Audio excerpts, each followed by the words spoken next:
Most of us learned the same version of the story.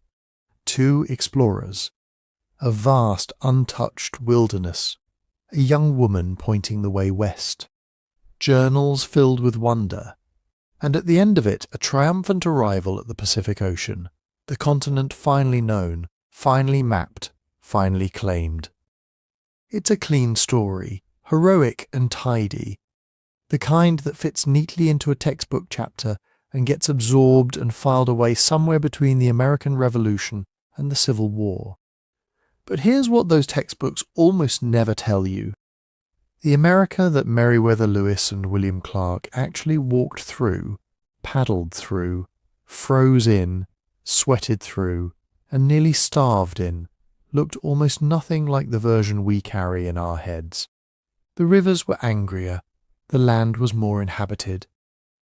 The diplomacy was more desperate, the insects were, by multiple journal accounts, genuinely unbearable. And the wilderness, that famous untouched wilderness, wasn't untouched at all. What they actually recorded day by day, in meticulous and often exhausted handwriting, is stranger and richer and more human than the legend that replaced it. If you're listening to this right now, and you're already somewhere comfortable, maybe it's late and the lights are low, I want to know where you are and what time it is. Drop it in the comments. It's one of my favourite things about making these videos. Last time I checked, there were people listening from Edinburgh at 2 in the morning, from Sao Paulo just before sunrise, from small towns in Ohio where it was barely past 9, all of you in completely different versions of night, finding your way to the same story.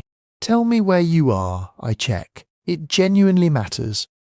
And if you want to listen to this ad-free with no music layered underneath, just the story and nothing else, you can follow the channel on Spotify.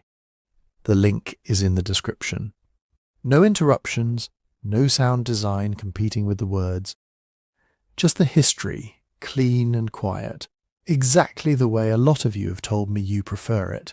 Following there also helps keep this channel going, so if you've been meaning to do it, tonight's a good night. Now, back to 1804, Meriwether Lewis was 30 years old. William Clark was 33. Lewis had been Thomas Jefferson's private secretary, a man chosen specifically because Jefferson trusted his scientific mind and his steadiness under pressure. Clark had military experience, a talent for cartography, and a practical calm that would prove essential when things went wrong, which they did regularly. Together, Jefferson tasked them with leading what was officially called the Corps of Discovery, a small military expedition charged with following the Missouri River to its source, finding a route to the Pacific, and documenting everything along the way: plants, animals, geography, weather, and crucially the native nations they would encounter.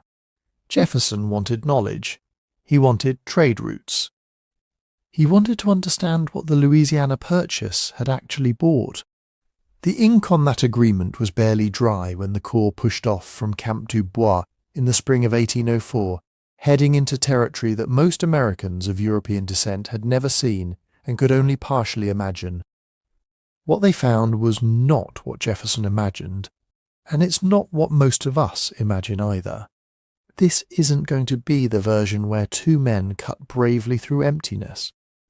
The journals they kept, Lewis's careful naturalist observations, Clark's detailed navigational notes, the entries written by sergeants and privates in the Corps, are too specific, too honest, too full of complaint and confusion and genuine awe for that kind of myth to survive a close reading. These were real people, often cold, often sick, occasionally terrified, frequently wrong about what lay ahead, and dependent in ways that often go unacknowledged on the knowledge, the generosity, and the diplomacy of the people already living in that landscape. The approach here is evidence-led. When the journals say something clearly, we'll follow that. When historians and archaeologists interpret that evidence in different ways, we'll say so. There are things we genuinely don't know about what the Corps experienced, and this is a story comfortable sitting with uncertainty. History isn't always a clean line from question to answer. Sometimes it's a river full of snags, which, as it happens, is a very accurate description of the Missouri in 1804. But here is the central thing worth holding on to as we begin. The expedition you probably think you know was shaped decades later by people who wanted it to mean something specific. The Manifest Destiny version, the empty continent version, the lone civilization pushing into darkness version, the actual expedition, the one recorded in real time by people who were living it and weren't sure how it would end, is considerably more complicated. It includes nations who had been managing those landscapes for centuries. It includes weather that nearly killed them in ways the myth glosses over. It includes moments of remarkable cross-cultural exchange and moments of genuine diplomatic failure. It includes an America that was already deeply, intricately human before the Corps arrived to write it down. The journals survived. That's the remarkable thing. All of that fear and wonder and tedium and sickness and astonishment, it was written down by people who understood they were seeing something that wouldn't last, even if they couldn't fully predict what would come next. So we have their words, we have their observations, and we have a century of scholarship working to understand what those words actually describe. What we're going to do is follow that evidence west. Starting at the Missouri, moving through the Great Plains into the Rockies, down the western slope, all the way to the Pacific. Not as legend, as something closer to what it actually was. Get comfortable. We're heading into 1804. Thomas Jefferson had a very specific idea of what the American West was. He had spent years thinking about it, collecting maps, interviewing fur traders, reading every account he could find of the territories that lay beyond the Mississippi. He was one of the most intellectually curious men of his era, and the Louisiana Purchase, that enormous swath of land acquired from France in 1803 for roughly $15 million, had handed him something he could barely contain his excitement about. A continent to know, a mystery to solve. And he had just the men to solve it. What Jefferson imagined lay out there was shaped, more than he probably realized, by incomplete information layered over optimistic theory. He believed, based on the geographic reasoning of his time, that the Rocky Mountains were probably something like the Appalachians. A single ridge or maybe a modest chain that could be crossed in a matter of days. On the other side, he expected rivers draining conveniently toward the Pacific, creating what he called the Northwest Passage by land, a direct navigable route from the Missouri to the Columbia to the sea. Clean, logical, tradable, the kind of geography that empire could work with. He also believed the interior was sparsely populated by scattered native peoples who would be receptive to American diplomatic overtures, interested in trade goods, and open to acknowledging, at least symbolically, the authority of the new nation now claiming the territory around them. Jefferson wasn't ignorant of Native America, exactly, but his picture of it was filtered through a particular kind of wishful thinking. He imagined manageable diplomacy, polite counsels, nations who would recognize a reasonable offer when they heard one. The gap between that imagined West and the actual West begins almost immediately after the Corps pushed off from Camp du Bois in May of 1804. It doesn't collapse all at once. It erodes, gradually, as the Missouri makes its true character known, as the maps prove unreliable, as the scale of what lies ahead starts to become apparent. But we'll get to the river in the next section. For now it's worth sitting with what the Corps actually was, and what they were actually working with, because it shapes everything that follows. The Corps of Discovery was a military unit first and a scientific expedition second, though both functions were always operating simultaneously. Lewis and Clark were commissioned officers. The men under them were soldiers who had enlisted specifically for this mission, or been selected from existing posts. They had ranks, duties, schedules, chain of command. Every morning there was work, wood to cut, boats to manage, game to hunt, gear to dry or repair or redistribute.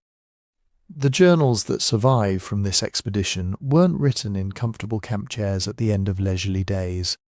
They were written by exhausted men who had been hauling boats upstream in brutal currents since dawn, who might be back at it before full light the next morning, who were managing their health and their provisions and their relationships with nations they had never encountered and couldn't fully communicate with. That context matters when you read an entry that seems sparse or rushed or incomplete. It doesn't mean nothing happened. It means the man writing it was tired. Lewis and Clark both kept journals, but so did several of the sergeants, including John Ordway, Patrick Gass, and Charles Floyd, who died early in the journey, and whose brief entries offer their own perspective on events. The journals weren't always written on the same day things occurred. Lewis in particular went through stretches where he wrote little or nothing, then returned and reconstructed events from memory and notes. Clark was more consistent, but his spelling was famously creative, and his geographic estimates, while often impressive, could drift in ways that only became apparent when checked against later surveys. The point isn't that the journals are unreliable. They're remarkably valuable. The point is that they're human documents, produced under pressure by people with different strengths and blind spots, and reading them carefully means reading them with all of that in mind. The maps Jefferson provided were genuinely the best available at the time, which tells you something about the state of available knowledge. They were based on accounts from fur traders, indigenous descriptions translated and filtered through multiple languages and misunderstandings, earlier Spanish and British surveys that were incomplete or deliberately obscured for geopolitical reasons, and a great deal of informed guesswork. Some sections of the Missouri were reasonably well known to Euro-American traders operating out of St. Louis. Others were essentially blank. The upper reaches of the river, the location of the Continental Divide, the nature and extent of the Rocky Mountains, the course of the rivers on the western slope, these were questions without reliable answers. Jefferson knew this. He instructed Lewis and Clark to pay careful attention to geography, precisely because he understood how little was actually mapped. But knowing the information is incomplete and having better information are different things. They were working with what existed. Here is what often gets skipped over in the standard telling, though it shouldn't. The information that actually guided the Corps through the most difficult terrain didn't come from Jefferson's maps. It came from the people already living there. The native nations of the Missouri Valley, the Great Plains, and the Rocky Mountains had been navigating, trading across, and managing these landscapes for centuries. They had mental maps of extraordinary precision. They knew where rivers forked, where mountain passes were accessible by season, where bison concentrated in late summer, where dangerous rapids waited around particular bends. And they shared much of this knowledge with the Corps, sometimes out of genuine goodwill, sometimes as part of deliberate diplomatic calculation, sometimes through the interpreters who worked at the fragile edges of multiple languages trying to make meaning hold together. This is where the word discovery starts to require some honest examination. The framing that Jefferson used that Lewis and Clark carried west with them was one of revelation, Americans discovering a new world. But from the perspective of the Mandan and Hidatsa villages on the upper Missouri, the Shoshone in the mountains, the Nez Perce on the western slope, the Chinook near the Pacific coast, this was not new land being found for the first time. These were homelands. They were trade corridors that had been in operation for generations, with established protocols, known routes, and complex political relationships between nations. The Corps wasn't moving through emptiness. They were moving through a densely networked human world that had its own history and its own understanding of what their arrival might mean. Some nations were welcoming, some were cautious. Some had reasons, which the journals occasionally capture, and which we'll explore as the journey unfolds, to be neither. The diplomatic encounters the Corps undertook were not simply Americans introducing themselves to people who had no context for what was happening. They were Americans inserting themselves into existing geopolitical relationships between nations with their own interests, their own memories of prior contact with European powers, and their own assessments of what these newcomers were actually offering and asking. Jefferson's instructions to Lewis and Clark included explicit guidance on how to conduct these councils. Bring gifts, which they did, including peace medals stamped with Jefferson's image. Deliver speeches explaining the transfer of the territory to American authority, as though French or Spanish paper claims had changed the fundamental reality on the ground, which, from the perspective of nations who had been there long before any European nation existed, they hadn't. Gather as much geographic and political intelligence as possible. Assess trade potential. Note anything that might matter strategically. It was, in other words, a reconnaissance of empire dressed in the language of science and friendship. Lewis and Clark themselves seem to have understood this, though they probably wouldn't have used those words. They were careful, often genuinely respectful men operating within the assumptions of their time. They also made mistakes, misread situations, underestimated the sophistication of what they were encountering. The journals show both things: genuine curiosity about the people they met, and the occasional bafflement of someone who expected the world to arrange itself along lines that were familiar. What the Corps actually faced then, as they prepared to move up the Missouri, was this: a mission with clear political urgency and enormous geographic uncertainty. Equipment and provisions that were adequate but not generous. Men of varying temperament who had been formed into something that would need to hold together under conditions no one could fully anticipate. Maps that told partial truths, official expectations built on incomplete information, and ahead of them a continent that was not waiting to be discovered, but was already known, already inhabited, already moving according to its own rhythms and relationships, into which they were about to introduce themselves, for better and worse, with everything they carried and everything they lacked. Jefferson imagined knowledge arriving cleanly, like a report filed and filed away. What the Corps actually produced was messier and more human than that, which is precisely why it's still worth following, because the mess is where the real history lives. For Lewis and Clark, the West did not begin with mountains or bison or sweeping vistas. It began with water, with the Missouri River, which, on most modern maps, looks like a simple blue line arcing northwest. It's easy to imagine them gliding along that line, the boats moving steadily, men at their posts, the river helpfully carrying them toward the interior. But that blue line is lying to you. In 1804, the Missouri was not a calm water highway. It was a living, shifting machine designed to break boats, exhaust men, and grind progress down to something that felt almost symbolic. A few hard-won miles in a day, sometimes less. Then the same thing tomorrow. And the next day, and the next. The core misunderstanding is direction. Rivers are easy when you're going with them. The Corps was not. They were pushing upstream, against a notoriously fast, turbid current. The Missouri at that time was a classic Great Plains river, full of silt, always eroding one bank, building the other, cutting new channels, abandoning old ones. The water you step into one year is not quite the same river the next. Going against that meant muscle, not romance. They had three main kinds of boats when they left: the big keel boat, often called the barge in the journals, and two smaller pirogues. None of these were motorized, obviously. They moved through a combination of rowing, poling, sailing when the wind permitted, and, most brutally, towing. Men harnessed themselves to ropes on shore and walked, hauling tons of wood and cargo against the river's force, like human draft animals.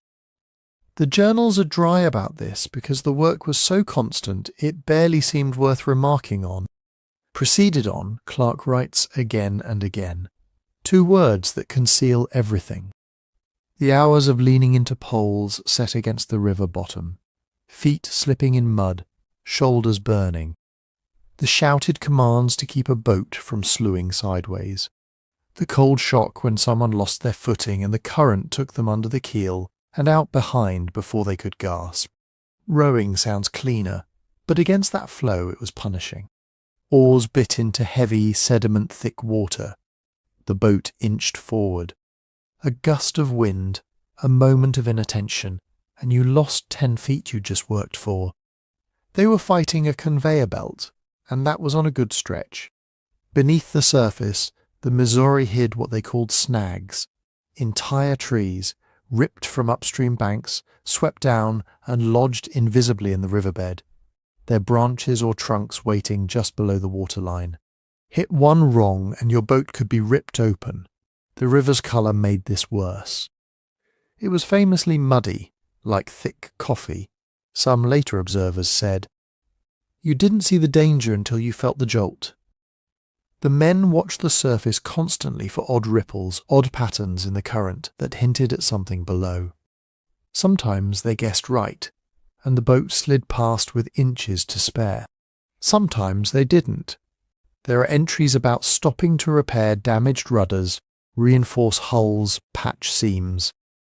Obliged to halt to mend the boat. A single sentence standing in for several frantic hours of labour on a riverbank, trying to keep the expedition's main vessel from becoming an expensive leaking box. Then there were the sandbars.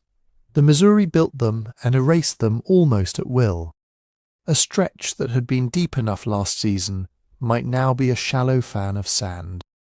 The boat would ease forward, the depth dropping, and then, with a grinding hesitation, it stopped, stuck. Sometimes they could use poles to pry themselves free. Sometimes that failed and it was back to unloading, barrels, crates, equipment carried piece by piece to shore, the lighter hull manhandled into deeper water, then everything carried back again.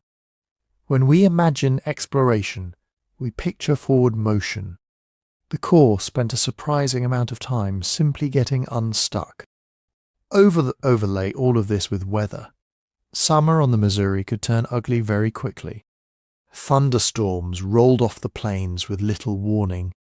A strong headwind could halt progress entirely, or blow up the river's surface into short, vicious waves that slapped at the boats and made steering difficult. Lightning cracked over open water, rain-soaked cargo and men alike. They lashed down what they could, then rode it out, hoping nothing snapped or tore or went overboard. Capsizing was an ever-present possibility, especially when boats were heavily loaded and the channel narrowed or twisted aggressively around a bend. One misjudged angle against the current, one fast eddy catching the hull broadside, and the whole structure could roll. We know from the journals they had a few close calls. In some places they unloaded part of the cargo in advance, just to lessen the risk. Imagine how that changes your sense of distance, not just how far you must travel, but how many times you might have to carry everything you own across unstable ground to keep it from going under. All of this work also did something subtler. It changed time. On land, walking 10, 15, even 20 miles in a day is demanding but conceptually straightforward. You see the landscape change, feel the ground under your feet alter. On the river, going upstream, a 10-mile day was respectable. Some days they did less. The river braided, split into multiple channels, forced them into detours. They camped in sight of a bluff they had been looking at since morning, and might still see again from a slightly different angle tomorrow. The effect is strange. You move constantly, but the world seems to turn slowly. The same muddy banks, the same cottonwood groves, the same long grasses rippling back from the shore. The same routines. Wake, eat, haul, curse, adjust, repair, set camp, write a few lines if your hand isn't shaking from fatigue, sleep, repeat. Mental fatigue settles in, not just from exertion, but from repetition. Time stretches, then blurs. Navigation under those conditions was less like following a map and more like continual improvisation, especially once they moved beyond the sections known to St. Louis traders. The charts stopped being instructions and became, at best, suggestions. The river itself was the only reliable guide, and it was not interested in being predictable. Each morning, Lewis and Clark made choices. Which channel seems deeper? Which bank looks less eroded? Whether to attempt a tricky bend today or wait and rest men and equipment. Sometimes they sent out small parties to scout ahead when the river split, trying to determine which branch was the main stem and which was a dead-end shoaling toward nothing. They were not confidently marching into the unknown. They were negotiating with it hour by hour, bend by bend. And yet, because rivers concentrate life, the shorelines were often ecologically rich in ways the interior prairie was not. The men saw flocks of waterfowl, beaver slides, fresh sign of deer, elk, sometimes bison coming to drink. Cottonwoods and willows lined many stretches, offering at least some shade and a source of wood for repairs. Berry thickets. Fish in the eddies later, farther upstream. They would begin to record new species, animals and plants Eastern science had never catalogued. But the same density that made the river's edge abundant also made it difficult. Thick vegetation could snag tow ropes or hide holes and washouts in the bank that turned a step into a fall.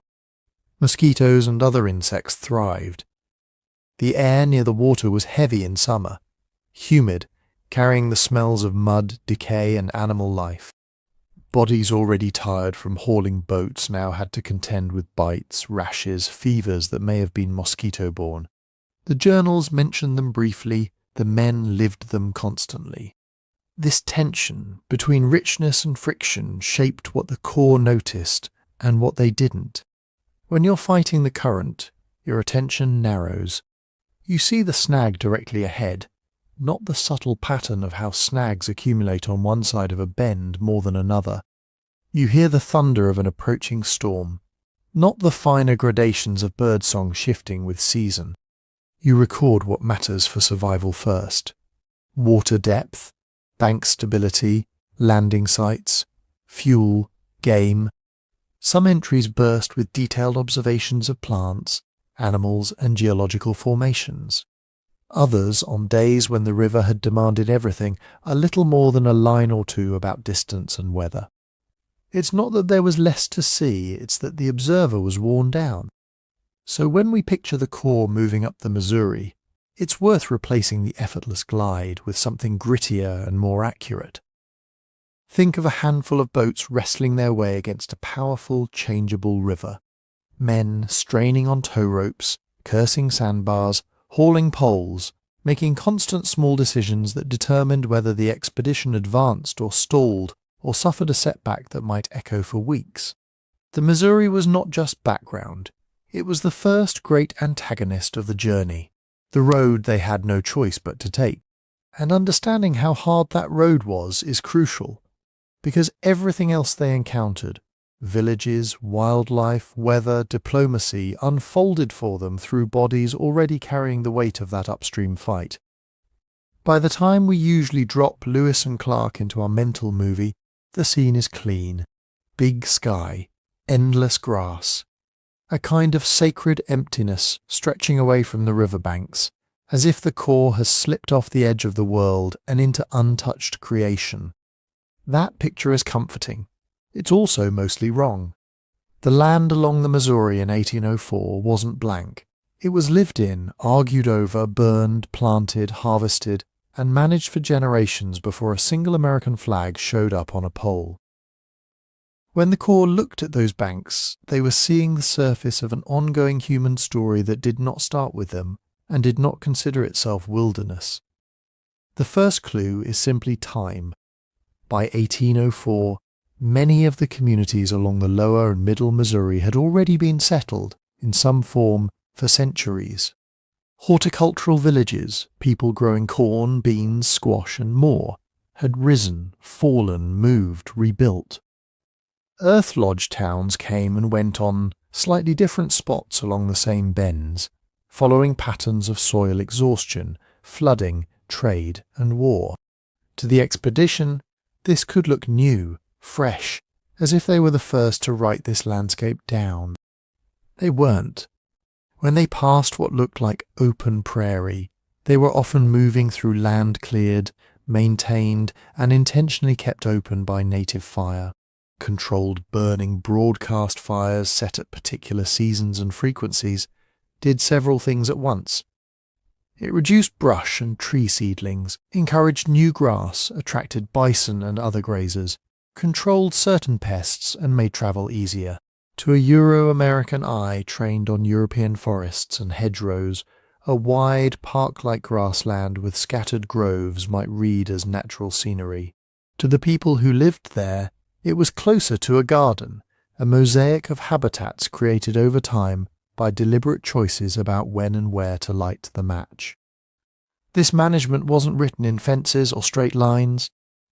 It was written in age classes of trees, in where berry shrubs clustered, in how the undergrowth thinned near certain trails. Signs you notice only if you've been taught to read them. Agriculture added another layer. Lewis and Clark did recognize some of this. They described cornfields, beans, pumpkins, sunflowers, tobacco. At large villages like those of the Omaha, the Arikara, later the Mandan and Hidatsa, the scale impressed them. Miles of fields surrounding earth-lodged towns, drying racks, granaries, people who clearly had surplus, storage and systems for redistributing food. But agriculture didn't only mean dense, obvious fields packed around permanent towns. Smaller plots, satellite gardens and shifting cultivation existed alongside the big centres. A cleared patch on a bottomland, a line of young trees marking an old field boundary, an abandoned village site slowly being reclaimed by grass. These could all slip past tired eyes focused on the next bend in the river. If you expect real farming to look like straight European furrows or brick-walled farms, you can drift past a centuries-old managed environment and call it wild. Travel itself carved human patterns into the landscape. The Missouri was a main road, but it wasn't the only one. Trails radiated from the river like spokes from a hub, following ridges, creek valleys, and low passes. Some were seasonal hunting routes, some were diplomatic corridors, used year after year for councils and trade. Some connected one cluster of villages to another, forming regional networks of movement and exchange. The Corps used a few of these trails directly, portages, hunting forays, visits to nearby towns. They also repeatedly relied on indigenous knowledge of where those paths went. People told them how far to the next nation, where to find a ford, what creek led toward which divide. Every time the journals say something like informed that a road passes hence to, they're touching the edge of a map that already existed in other minds. A map made not of empty distance, but of remembered camps, reliable springs, sacred places, danger zones. Even the river crossings they depended on weren't accidents of nature. Some fords had long histories of use, with approaches cleared, banks cut in gentle slopes, maybe even brush and debris kept down so horses and loaded people could get through. To someone used to engineered bridges, a bare crossing might look unimproved. To local people, it could be as intentional as a paved road. Then there were the trade routes. Long before the Corps, goods moved through this region. Shells from distant coasts, metal from French traders, horses from the south and west, cloth and beads and guns, making their way from one nation to the next. Lewis and Clark walked into an economy already in motion, with its own credit systems, obligations, and expectations. They record receiving gifts and giving others, corn, dogs for meat, robes, horses, pipes, ornaments. Those exchanges rested on layers of prior connections. Who had traded with whom? Who had hosted whose relatives? Who had recently been at peace or at war? In that sense, the Corps wasn't cutting through wilderness. They were entering a living political geography where rivers and prairies had diplomatic borders as real, if less visible than any line on Jefferson's maps. One of the reasons later readers picture emptiness is that Lewis and Clark did at times write about deserted villages or no inhabitants along a stretch of shore. It's easy to take those phrases literally, to imagine unclaimed ground, but empty to them often meant something else. Many indigenous communities in this region practiced seasonal movement. Villages might be heavily occupied in certain months, then largely abandoned while people spread out to hunt, gather, or visit allies and kin elsewhere. Earth lodges stood, caches remained buried, fields waited for the right moment. From a passing boat in the wrong season, you see nobody and think, no permanent settlement. An abandoned village might not be a ruin from long ago.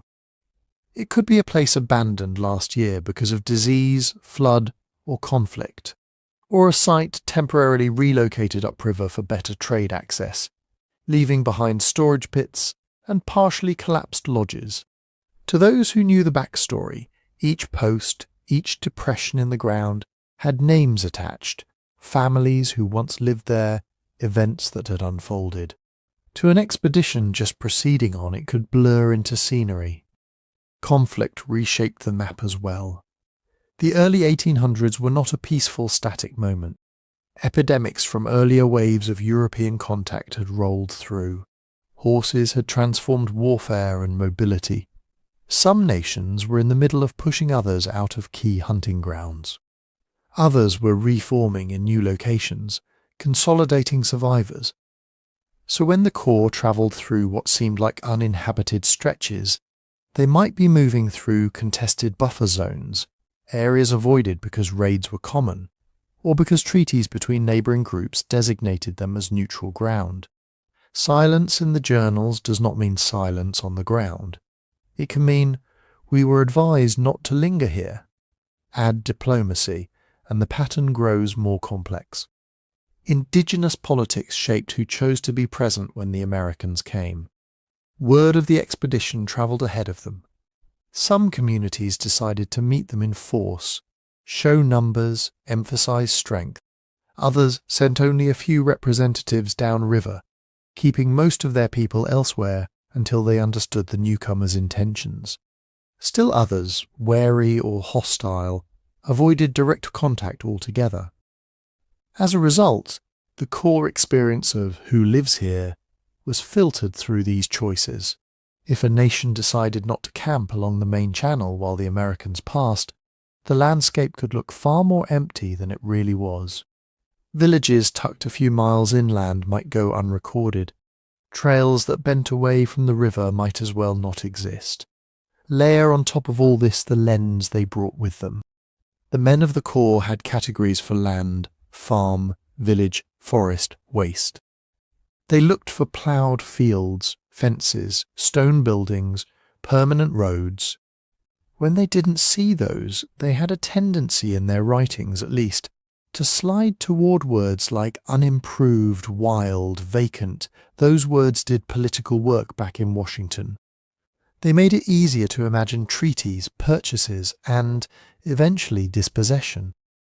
But under those labels were orchards of wild planted fruit trees, selectively harvested stands of timber, burning regimes that kept grasslands lush, fishing sites engineered with weirs and stakes, berry patches that people visited year after year.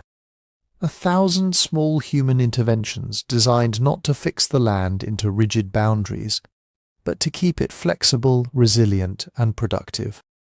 So when we follow the expedition up the Missouri in our minds, it helps to change the frame.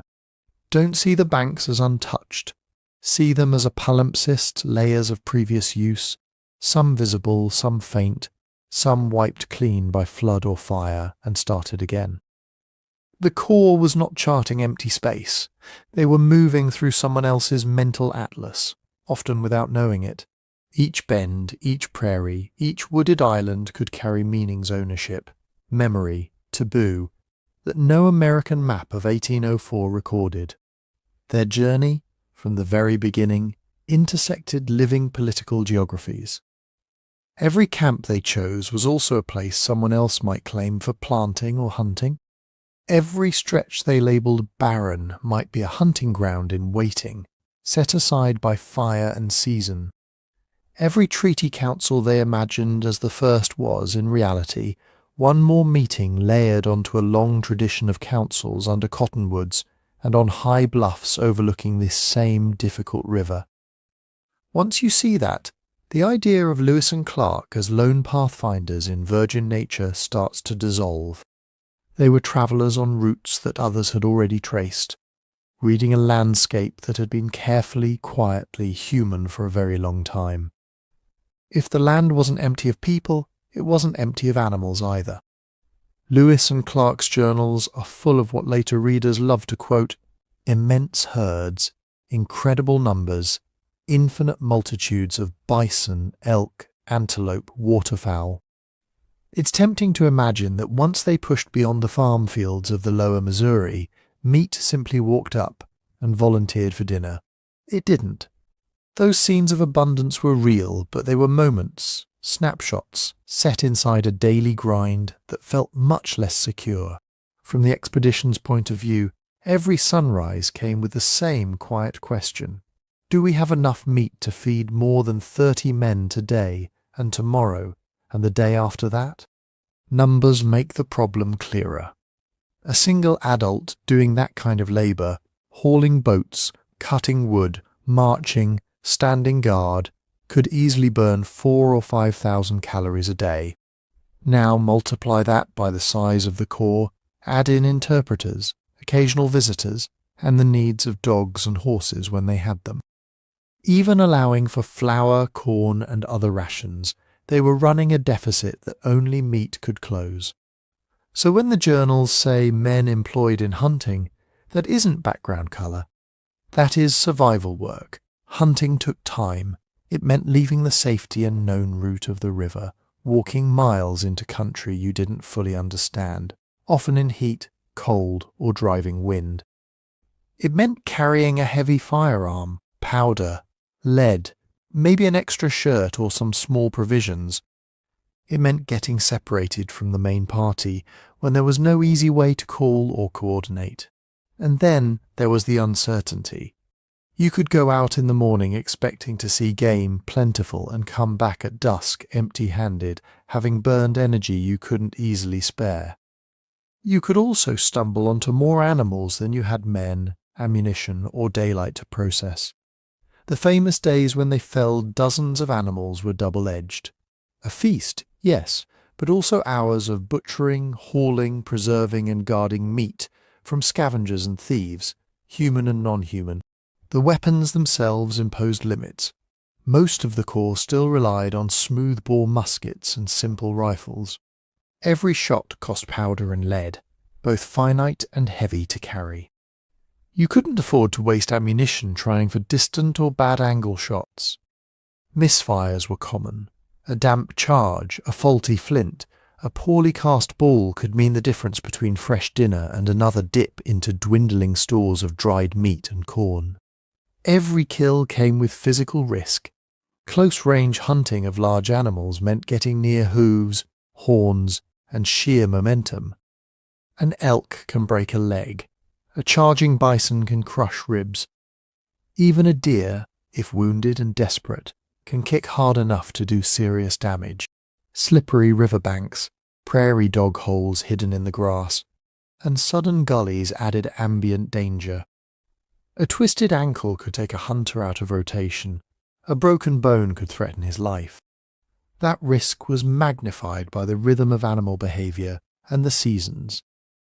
Game didn't distribute itself evenly like pieces on a board. Bison moved in herds that shifted with grass and water.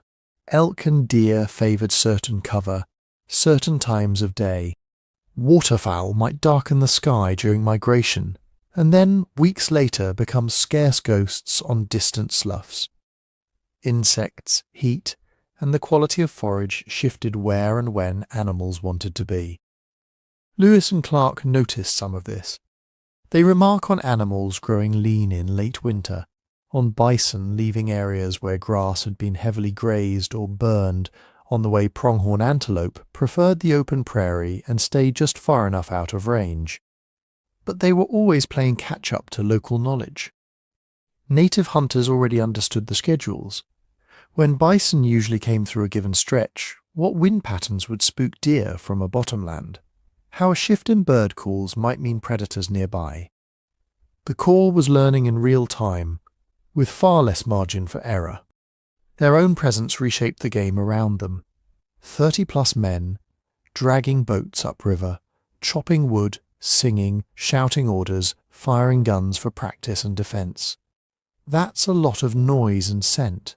Camp after camp left behind ashes, scraps, latrine pits, and the heavy human smell that many animals interpret as danger. Even in a region rich in wildlife, the immediate ring around their night spots could quickly become quiet. Over days and weeks, that meant hunting parties had to travel farther from camp to find animals that hadn't already been startled or pressured away. It also meant that the bison herds Lewis counted so eagerly at one bend might thin noticeably after repeated forays, especially if local indigenous hunters were also taking care not to let animals become too wary of particular approaches or ambush sites. Overhunting in a modern industrial sense was not yet the issue it would become later in the 19th century, but local overuse was possible. The combination of native subsistence and trade hunting, plus the sudden arrival of an unusually large meat-hungry foreign party, could create temporary scarcity in specific zones.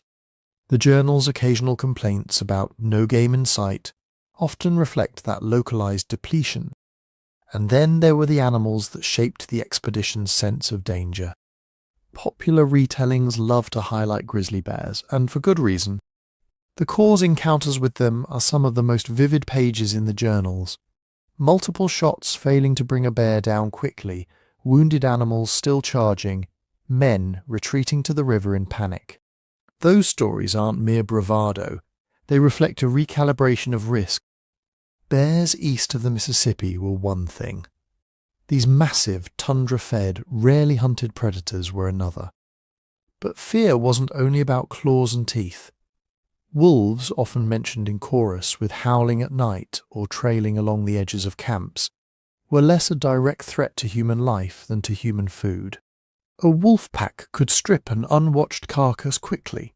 Coyotes, foxes, and raptors did their part too. When your meat is your survival, losing part of a kill to scavengers stings. It also forces you to post guards, sleep less, or rush butchering jobs that really require time and care. Snakes, especially rattlesnakes on rocky bluffs and in prairie dog towns, added another layer of tension.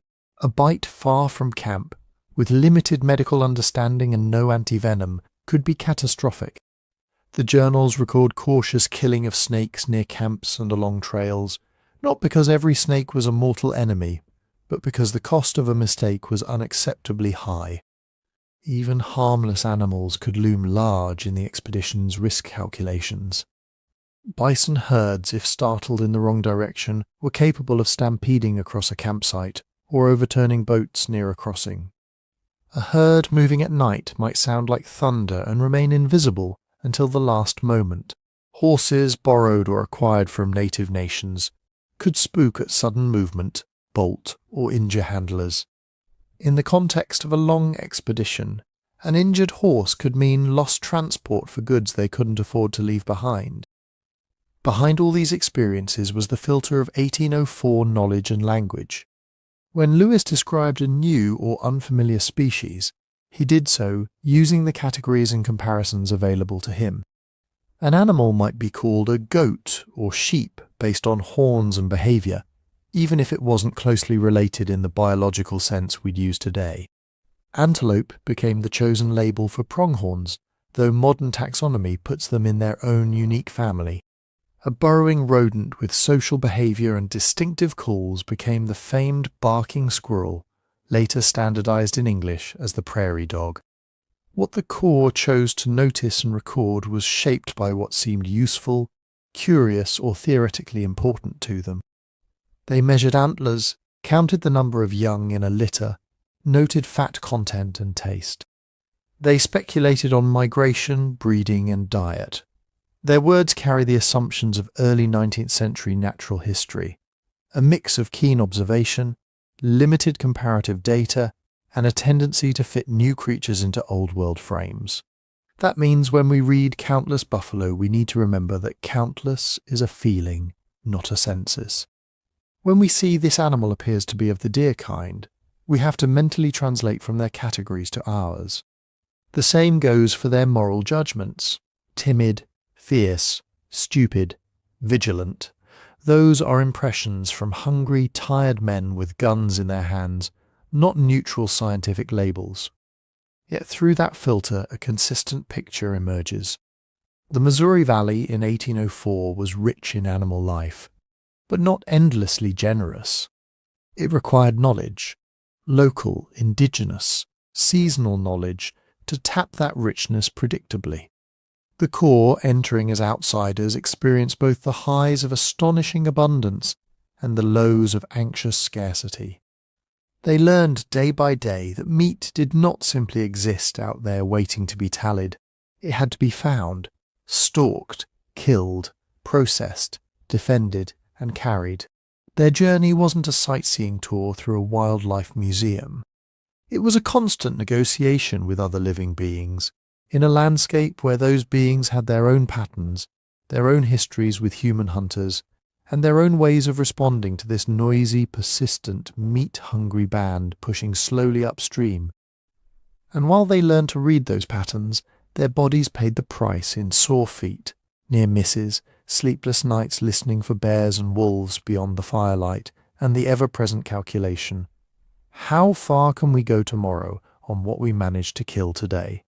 If animals were one part of the negotiation, the weather was another, and it was constant. You couldn't hunt, haul, or even think very clearly without first passing through whatever the sky decided to do to you that day. For the men of the Corps of Discovery, the Missouri River wasn't just a line on a map. It was a long, moving corridor of humidity, wind, and glare that wrapped itself around their bodies every waking hour.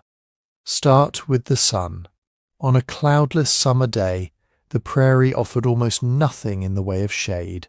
Trees clustered in bottomlands and along some banks, but for long stretches there was simply open grass and sky. The men rowed, poled, or towed the boats upstream with the light bouncing off the water into their eyes and off the sandbars into their faces. Hats helped, but not completely. The journals mention intense heat and oppressive warmth, but the words flatten the feeling. Shirts glued to the skin with sweat, salt crusting at the edges of collars, lips drying and splitting, vision pulsing at the edge of a headache. Clothing was not modern, quick-dry fabric, wool, linen, leather. Once wet by sweat, rain, or the daily work of wading in and out of the river, it stayed wet for a long time. A man might begin a day soaked from a sudden thunderstorm, labour through the humid afternoon in clammy cloth that rubbed at his armpits and thighs, then lie down at night still damp under blankets that had absorbed the same moisture. In summer that meant rashes, sores, and the constant low-level irritation of chafed skin. In cooler seasons it became more serious. Damp cloth sucks heat away from the body. A man who had sweated hard at the towel line in the afternoon could sit down to supper just as the wind shifted, the temperature dropped, and the day's moisture turned from inconvenience to hazard. The journals mention cold and disagreeable rain, but again the phrase hides the texture. Fingers numb and clumsy on gun flints, boots that never quite dried, the ache in the small of your back that never entirely went away. Then there was full-on cold. By the time they wintered at places like Camp Dubois and Fort Mandan, and later on the western side of the Rockies, they were dealing with real frost and deep snow. At Fort Mandan, temperatures dropped far below freezing, sometimes to levels that made ink thick and breath hurt. Men on guard duty rotated not just for security, but because no one could stand still in that kind of cold for very long. Frostbite was not a theoretical risk. Exposed ears, fingers, and toes in stiff boots were vulnerable. The solution most of the time was simply to endure, pile on buffalo robes, huddle by the fire when possible, and keep working when it wasn't. But long exposure also meant joints stiffening, old injuries flaring, minor cuts and blisters, turning into something more dangerous because circulation was compromised. Between summer heat and winter cold lay the shoulder seasons, when the ground could be half frozen in the morning and muddy by noon. Those were the days when constant damp was literal. Dew-soaked bedrolls before sunrise. River fog clung to everything. The boats themselves, leaky by modern standards, added another layer of moisture. Any time they hauled cargo, their hands met wet rope, wet wood, wet barrels. The damp worked its way into seams of clothing and under fingernails, softening skin until it split. Skin softened like that doesn't take much to fail. A boot rubs a little too hard on the heel. A rope burns across the palm. On a modern hike, you might take a day off, clean and bandage the area, let it air out. On the Missouri, you kept going. You laced the same boot. You gripped the same rope. You rolled that damaged skin against coarse fibres again and again, and every time you did, you opened another door for infection. And surrounding all of this, almost like a second weather system, were the insects. Modern readers often imagine the mosquitoes in Alaska or the North Woods and think they understand. The journals suggest that what Lewis and Clark met along some stretches of the Missouri and its tributaries rivaled anything we'd call extreme today. They write of incredible swarms of men unable to sleep, of smoke made not for warmth or cooking, but simply to have a place to breathe without inhaling bugs. Mosquitoes and gnats weren't just irritating. They were biting through thin cloth, into skin already irritated by sweat and friction. Every bite was another itch, another temptation to scratch with dirty fingernails. That meant more open skin, more opportunity for bacteria. The buzzing itself became a kind of noise that never shut off, a thin, high whine that drilled into the spaces where quiet might otherwise have let the mind rest. Sleep, already limited by guard duty and early starts, took another hit. Men slapped at their own skin in the dark. They buried their faces in blankets that were themselves infested. They woke with eyes puffy and hands swollen, then climbed back into the boats for another day of labour. Morale eroded not in spectacular outbursts, but in long, hot, itchy stretches where tempers shortened and patience thinned. Insects also carried diseases. Malaria and other mosquito-borne illnesses were part of the early American landscape, especially in low, wet areas. The upper Missouri was less malarial than some river valleys farther south and east, but fevers, chills, and ague were still familiar experiences. When you read of men taken ill, complaining of weakness, headaches, or strange sweats, it's easy to imagine more than one of those episodes as insect-related. Beyond the insects came the whole catalogue of small grinding ailments that appear in the journals. Diarrhea, dysentery, respiratory infections, toothaches, sprains, unexplained fevers. In an age before germ theory, the medical kit leaned heavily on bleeding, purging, and strong laxatives. Lewis had some training, and he carried what, for the time, was a well-equipped set of medicines, opium preparations, emetics, calomel, various botanicals. Some of these helped, others, like mercury-based compounds, probably did their own kind of slow harm. Water quality fluctuated. The men drank from the same river they bathed and washed clothing in. Upstream animal carcasses, human waste, and general runoff all fed into their cups. Boiling water took time and fuel. It was not practiced consistently. Digestive issues, looseness, violent purging appear again and again in the record. Each bout meant dehydration, weakness, and lost calories at a moment when every bit of energy was already spoken for. Injuries, too, were woven into daily life. A slip on a muddy bank could mean a gashed shin from a hidden rock, a broken rib from a bad fall, a wrenched knee that never quite went back to normal. Gun accidents, though less frequent than might be expected, did happen. There were burns from cooking fires, eyes irritated by smoke, hands crushed under shifting cargo. Every injury had to be managed inside the same weather that caused it. Bandages wet from rain, splints swollen and warped by humidity, wounds exposed to flies and dust. Underneath all of this physical strain ran the mental currents. Days were often monotonous.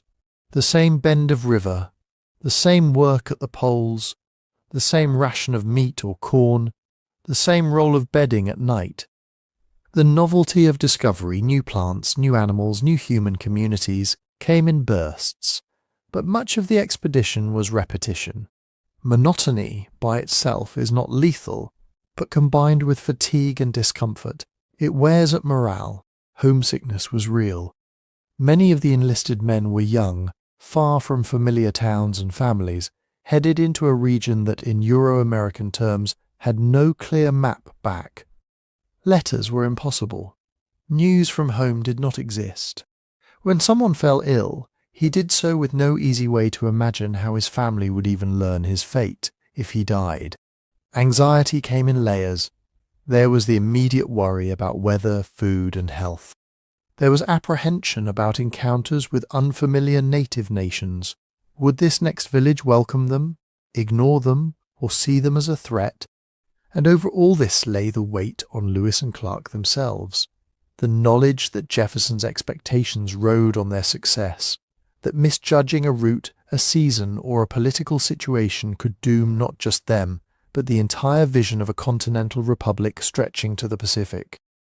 Leadership under those conditions meant more than bold decisions at dramatic moments. It meant steady responses to slow suffering, deciding when to stop and lay by for weather, when to push on even though everyone was exhausted, when to distribute a little extra liquor or tobacco to lift spirits, when to downplay a setback in the journals so that the official record would show resolve rather than despair.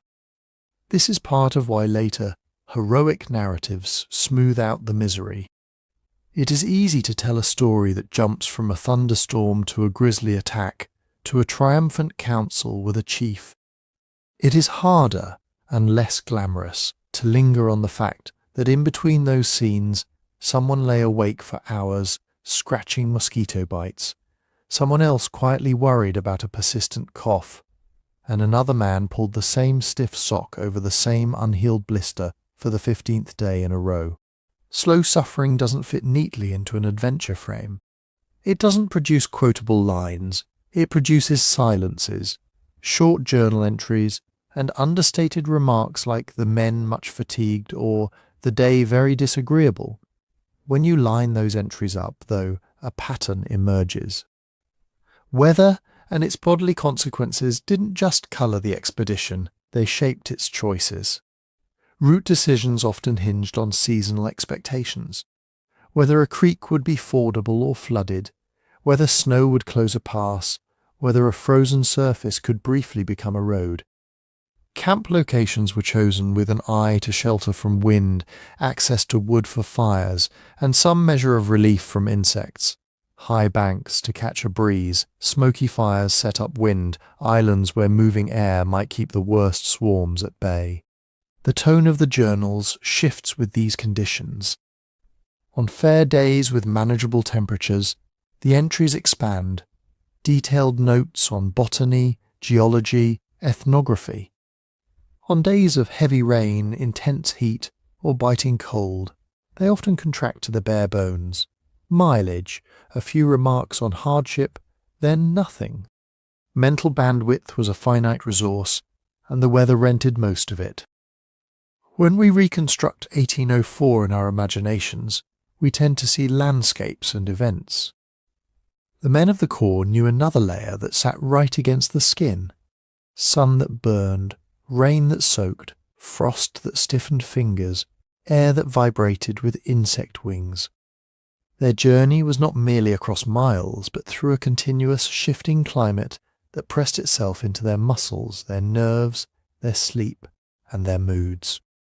Every decision to rest, to move, to risk a crossing, to wait out a storm, was made by bodies tired in specific ways, bodies that were far from invincible, and yet, for the most part, kept going. If weather wrapped itself around their bodies, politics wrapped itself around their journey. From almost the moment they left the last settled farms behind, Lewis and Clark were not just travellers, They were diplomats who hadn't slept well in weeks, hauling themselves out of damp blankets to step into rooms where every gesture meant something, and no one fully agreed on what. We tend to imagine councils as a kind of friendly meeting. The captains give a speech, a chief replies, hands are shaken, peace is declared. On the ground, those gatherings were closer to high-stakes theatre. Everyone present knew that what happened in those circles could shape trade, warfare and survival for years. Everyone also knew they were being watched by their own people, by rivals, and, as far as the captains were concerned, by the future eyes of President Jefferson reading their journals. When the expedition approached a village, word usually went ahead of them. Hunters, traders, or scouts had already seen this strange party fighting upriver with massive boats, flying a flag of a new nation many had only heard about at second or third hand. By the time the corps tied up along a bank below, a community like the Oto, Omaha, or later the Mandan and Hidatsa, people were already deciding how this meeting should look. Leaders chose who would sit in the front, who would speak, who would watch in silence. Warriors and young men might arrange themselves to show strength. Elders and religious specialists took their places to show continuity and legitimacy. Women and children watched from roofs and edges, absorbing every move. That arrangement was itself an argument. This is who we are. This is how we are organized. This is the face we show to outsiders. Lewis and Clark did something very similar. They laid out medals, flags, pieces of cloth, sometimes liquor and tobacco. They prepared their talking points. Lewis especially rehearsed his grand speech in his mind. The United States was now the great father, the land was under his protection, peace was expected between tribes, trade would follow the flag.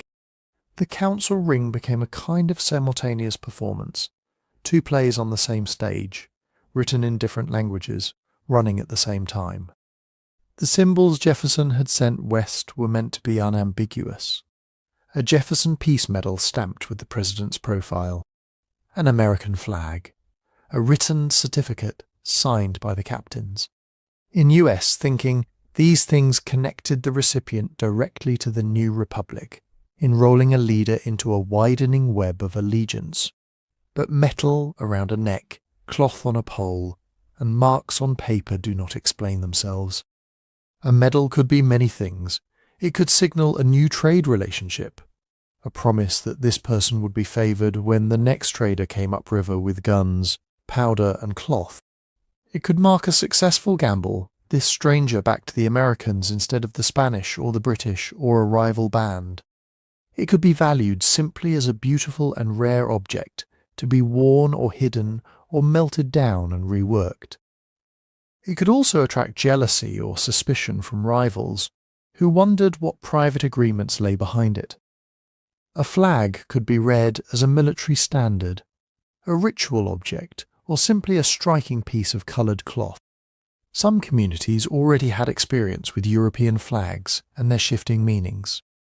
Others did not. A paper certificate written in English script would mean little unless someone who had dealt with colonials before explained its power or lack thereof. The corps speeches were formal, carefully phrased, and by necessity filtered through layers of translation. Lewis might speak in English. His words would be translated into French by one interpreter, then into an indigenous trade language by another, then perhaps again into a local tongue by a third person. Each step compressed and reshaped meaning. Nuanced political language about sovereignty and citizenship had to be rendered in terms related to kinship, obligation, and alliance. Even basic metaphors shifted in transit. When Lewis described the president as a great father, he was using a European paternal image of authority. In many native frameworks, father and brother implied particular duties, rights, and expectations inside existing kinship systems.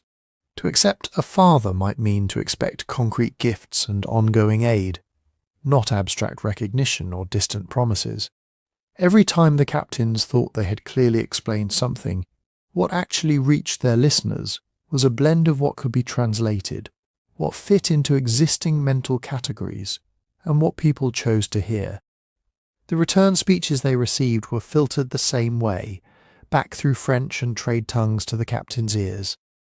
By the time Lewis summarized a council in his journal, the original meaning had passed through multiple human minds, each with its own interests. Inside that fog of language, indigenous leaders were not passive. Their goals were often practical and immediate. Trade mattered. Guns, ammunition, metal tools, cloth, and other goods had already been moving along the Missouri in one form or another. This new American expedition was another potential source. A chief might press for assurances. Will your people return with traders? Will they pay better than the Spanish or the British? Will they come every year, or only once? Security mattered. Some nations faced pressure from powerful neighbours. Others were themselves expanding, taking advantage of new horses or guns to assert control over hunting territories and trade routes. When the Corps arrived, they arrived inside those existing contests. A leader might see in the Americans a chance to balance against an enemy, or to intimidate rivals by demonstrating connections to a distant but well-armed power. Information mattered just as deeply. Villages wanted to know, who are you really? How many soldiers do you have behind you? What other foreigners are moving in these lands? What do you know about the price of furs, the intentions of the Spanish on the Rio Grande, or the British in the north? The same questions Lewis and Clark were quietly asking about tribal numbers, alliances, and enemies were being asked about the United States. The councils were also moments when people took the measure of each other as individuals. How did these captains carry themselves? Were they generous with gifts or stingy? Did they show courage, patience, humour, arrogance? Those impressions could weigh as much as any formal declaration. Across the length of the expedition, these dynamics changed with the landscape. Among some smaller or more pressured communities, the Americans could appear as valuable new partners, or as useful tools in ongoing rivalries. Elsewhere, especially in well-established trading centres on the Middle Missouri, the Corps were just one more set of strangers in a long history of outsiders passing through. Villages there had seen Spanish flags, British traders, French trappers. They knew how to play one power against another. An American flag raised over such a place did not erase those memories or that experience. Farther west, among groups whose territories lay closer to crucial river crossings and mountain approaches, the Corps had much less leverage. In those regions, power lay heavily with indigenous nations who controlled horses, knowledge of routes, and the local balance of force. Their diplomacy for Lewis and Clark meant more listening, more gifts, and less confident talk of protecting anyone. There was never a single native response to Lewis and Clark. There were many responses shaped by geography, recent wars, personal histories, rivalries, spiritual understandings, and sheer pragmatism. Some people welcomed the Corps warmly. Some remained cautious but curious. Some saw them as an annoyance or a potential danger to be managed or redirected. A few, later in the journey, met them with open threat. The expedition's journals give us one side of these encounters with unusual detail. We hear the captain's assessments of who seemed friendly, who was inclined to thieve, who accepted the medal with apparent satisfaction. We see where they believed they had secured peace between rival bands or successfully attached a chief to the United States. What we almost never see clearly are the full internal debates on the other side of the circle. We don't hear the conversations that took place after the Corps left the village. The arguments about what the medals really meant, whether the gifts were impressive or disappointing, whether the captains had been honest, whether to warn neighbouring groups or let them find out for themselves. We glimpse traces only when later travellers report a reputation already made, a nation that now speaks of the long knives in a particular way, for good or ill. So when you picture those councils, it helps to hold two things at once. On the surface you have flags, handshakes, tobacco, Speeches translated and translated again. Underneath you have calculations and doubts, hopes for trade, fears of disease and dispossession, curiosity about distant cities, and quiet plans about how to use this new relationship or how to endure it. And threaded through all of it is uncertainty. Lewis and Clark wrote what they believed they had accomplished. They described chiefs as well pleased, alliances as established, misunderstandings as explained, but their journals are windows into perception, not guarantees of outcome. Many times, both sides left a council thinking they understood what had been agreed to, while actually carrying away very different stories. The call pushed back out into the current, medals distributed, flags left behind in villages, promises hanging in the air. The river carried them west. The meanings of those councils stayed behind, unfolding slowly in conversations by winter fires, in choices about where to hunt, who to marry, and which distant power, if any, might be worth trusting when the next strange boat appeared on the horizon. Before they ever shook a single hand on the Missouri, the expedition was already navigating a different kind of uncertainty, the shape of the continent itself. Jefferson and the men around him believed, or at least hoped, that the West contained a kind of elegant symmetry. A great river flowed out of the heart of North America toward the Atlantic, the Missouri. Logic, or wishful thinking, suggested there must be a counterpart on the western side. Something like a mirror image, an upper Missouri that would rise near the crest of the continent, followed by a short, easy portage over some modest hills, and then a western river, maybe the fabled River of the West, running gently down to the Pacific. Maps of the time reflected this hope as much as they reflected reality.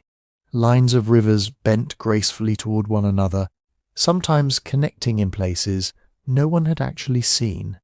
Mountain ranges appeared as neat, narrow bands, placed more by analogy with Europe than by direct observation.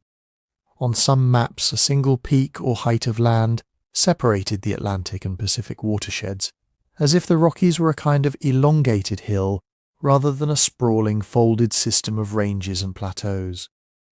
Most of what Jefferson had to work with came from traders' routes, indigenous reports repeated through multiple intermediaries, and a scattering of earlier expeditions, many of which had their own political motives.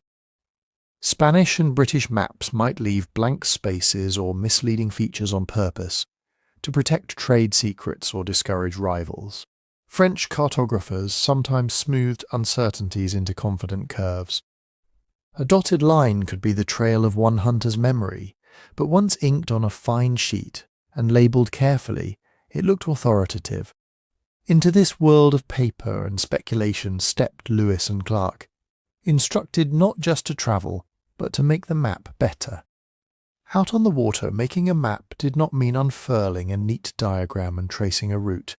It meant building geography from scratch, one careful, often exhausted observation at a time. Lewis carried instruments, sextant, chronometer, compasses, but instruments require clear skies, steady hands, and time. Cloud cover could make celestial observations impossible for days. The river's current tugged at the boats even when they tried to hold position. Mosquitoes, wind, and cold fingers were constant companions. So they did what field observers have always done. They combined moments of precision with long stretches of approximation. When the weather allowed, Lewis took solar and lunar measurements to determine latitude and longitude for key points, river junctions, major bends, significant landmarks. These became anchor points on the mental and eventual physical map. Between those fixed points, they estimated, men with measuring lines walked along the bank to pace off distances. Boatmen judged how far they had come by the pull of the current and the number of hours travelled. Landmarks were noted in relative terms: a sandbar in the middle of the river, a bluff shaped like a tower, a grove of cottonwoods on the right bank. They counted bends. They noted the width of the river, the colour of the water, the direction of tributaries. They tried to keep track of how often they had to pole or cordel their way upstream, because effort itself was a clue to gradient. When they could, they climbed bluffs to look ahead, scanning for new channels or branches. All of this went into their journals at night, written by candlelight, when their hands were still stiff from rowing and hauling. In that kind of work, error is not a flaw. It's a constant companion. Winds pushed the boat sideways. The river might appear to bend north, but the compass could tell a slightly different story. A tributary judged to be of considerable magnitude on one tired afternoon might look less impressive the next day from a higher vantage point. Even the chronometer, their prized timepiece, needed careful management. Let it run down or become slightly inaccurate, and every longitude calculation that depended on it drifted. Despite this, Lewis and Clark became, over the course of the journey, remarkably skilled practical geographers. They weren't just copying old guesses, they were testing them against the stubborn facts of water and earth. And the West kept surprising them. Again and again they reached places where earlier maps had promised clarity, and found only new puzzles instead. One of the earliest and most important of these came when the Missouri began to fork. Which branch was the true continuation of the river Jefferson cared most about? The longest, the clearest, the one local people used as the main route? Traders' tales and rough maps hadn't prepared them for how complicated those choices would be. At the junction that would later be called the Marias River, the Corps stopped and argued with itself through data. Clark, looking at the width and muddy volume of one branch, believed it must be the main stream. Lewis, paying close attention to the clarity and direction of the other, suspected the opposite. They measured current speed, they tasted the water, they questioned the shape of the banks, they sent parties up both forks for days, gathering what we might call field samples of geography. Underlying all of this was the ghost of the imagined map back in Jefferson's study.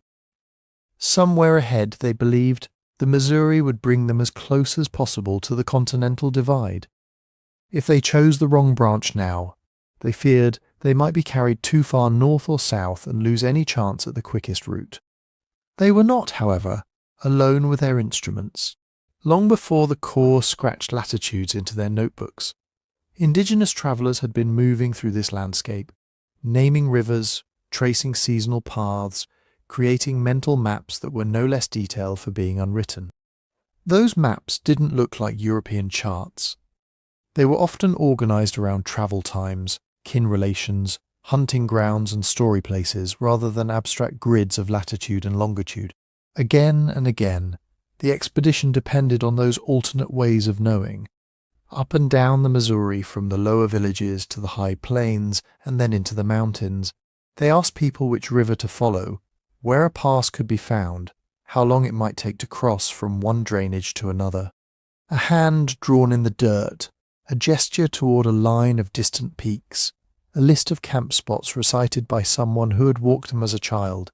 These were forms of mapping as real as any made with ink. Later, with the Shoshone and other groups west of the Divide, this dependence deepened. The very idea that there might be a relatively low, practical crossing of the Great Divide at Lemhi Pass came not from European speculation, but from the lived experience of people who had moved horses and goods and families through those mountains. When expectations of a single mild ridge gave way to the reality of range after range, it was indigenous guides who reoriented the Corps, telling them where watercourses connected, where they did not, where the land simply closed in. In the journals, those moments sometimes appear as brief notes. We're informed that, or our guides say, but behind that phrasing lies a fundamental shift. The expedition's official purpose was to bring knowledge of the West home to the United States. In practice, much of what they discovered was knowledge borrowed, rephrased, and then fixed on paper in a style that would be legible to Jefferson and the mapmakers of Philadelphia. Some of the most dramatic course corrections in the journey came when these different mapping traditions collided. A fork that looked minor on a European chart might in fact be the vital path toward a known pass. A small stream in indigenous description might be small only in terms of depth, not in terms of its importance as a route. A short portage might be short in summer, with light loads and long days, but grueling in another season. When Lewis or Clark misunderstood those nuances, they sometimes took longer, harder roads until another meeting, another explanation, nudged them back toward the lines of travel that local people had been using for generations. Looking backward, it's easy to let the finished maps erase the uncertainty that produced them. Open an atlas today and you see the Missouri as a firm blue line, its tributaries branching like nerves, the Rockies shaded with confidence.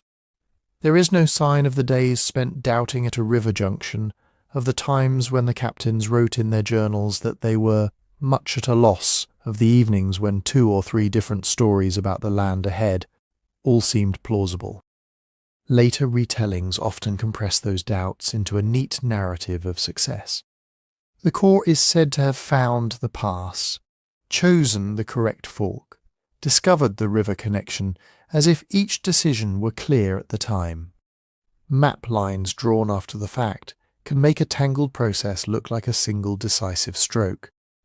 But for Lewis, Clark, and the people travelling with them, geography was not a finished picture. It was something they were constantly negotiating with, adjusting to, and sometimes resisting. What they wrote down each night was shaped not only by what lay before their eyes, but by what they expected to see. If you believe that a short portage and a smooth western river must exist, you will read the land with that hope in mind. A break in the hills might look like the first promise of the divide. A widening valley might appear to confirm a theory. When reality pushes back, when the single ridge becomes a maze of mountains, when the rivers run the wrong way, you don't simply erase the expectation. You revise it slowly, fitfully, sometimes reluctantly, while still using it as a framework for understanding. In that sense, the expedition's maps are as much documents of changing expectations as they are of fixed geography.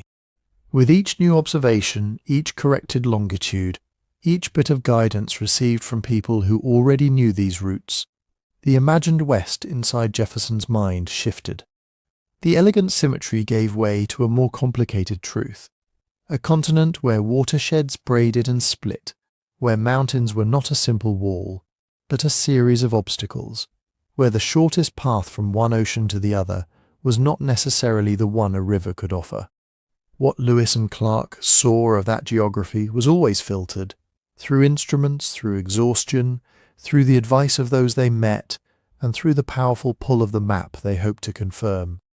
The wonder of their journals is that you can watch that filter being adjusted in real time as guesses harden into knowledge and then are softened again by the next bend in the river, the next unexpected ridge, the next quiet correction from someone who had walked that ground long before the first American flag ever appeared on the horizon. When most people picture Lewis and Clark finding their way over the divide, they picture one figure in particular stepping into the story, almost like a character entering from the wings on cue, Sacagawea. In schoolbooks and popular paintings, she appears almost fully formed, the young native woman, pointing the way west, baby on her back, calmly leading a line of uncertain white men through a landscape they barely understand. She becomes the guide, the interpreter, the emblem of peaceful cooperation. Sometimes almost the embodiment of the West itself, rendered in one person. The actual documents from the expedition give us something both smaller and in many ways more interesting. Start with what we can say with some confidence. Sacagawea, her name appears in the journals in several spellings, was a young Shoshone woman who by the time the Corps met her was living among the Hidatsa near the Mandan villages. She had been taken there as a child, likely in a raid. Later, she became one of the wives of Toussaint Charbonneau, a French-Canadian trader. When Lewis and Clark built Fort Mandan for the winter, they hired Charbonneau as an interpreter. Sacagawea, pregnant at the time, came with him. The captains did not, at first, write about her as a heroic figure. She appears in the journals as the wife of Charbonneau, as part of the household. Her baby Jean-Baptiste, nicknamed Pomp, is mentioned more often at first than she is. That's one of our clues, for the men keeping the official record. She was not yet a symbol. She was a person in camp, cooking, working, carrying an infant, and yet quietly her presence began to change how the expedition moved through other people's worlds. As spring came and the boats pushed away from Fort Mandan onto the upper Missouri, the Corps was, from a distance, an alarming sight. Armed men, unfamiliar flags, large boats, dogs, supplies, a moving package of potential trouble.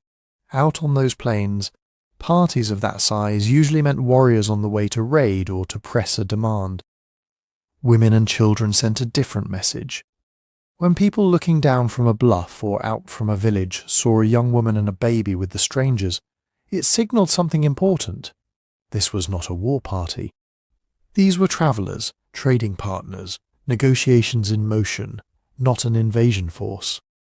We know this not because Lewis or Clark write, "We cleverly brought a woman to seem peaceful," but because of how often they remark on others' reactions.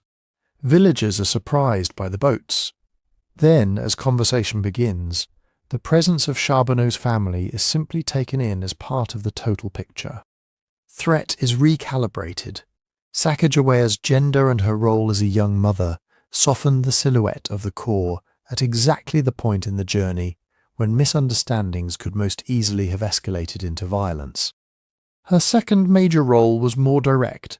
Once the expedition left Mandan country and pushed toward the headwaters of the Missouri, they were entering lands where Shoshone horses would be the difference between success and failure. The plan Jefferson imagined on paper depended quietly on animals he never saw. They needed to buy or borrow enough horses to haul supplies across the mountains to whatever river of the West lay beyond. Charbonneau spoke Hidatsa and some French. The Shoshone they were hoping to meet did not. The Corps, in turn, spoke English and relied on French as their main bridge language. So, by the time they finally encountered a Shoshone band near the Continental Divide, conversation involved a relay. Shoshone to Sacagawea, Sacagawea to Charbonneau, Charbonneau to French, French to English. It was not smooth, elegant translation. It was a chain of approximations, but it existed only because a woman taken from her people as a girl now found herself, years later, walking back into their orbit with a group of strangers at her side. The journals record one of the most striking coincidences in the whole journey. The Shoshone leader they first dealt with, Cameawait, was, by Sacagawea's recognition, her brother.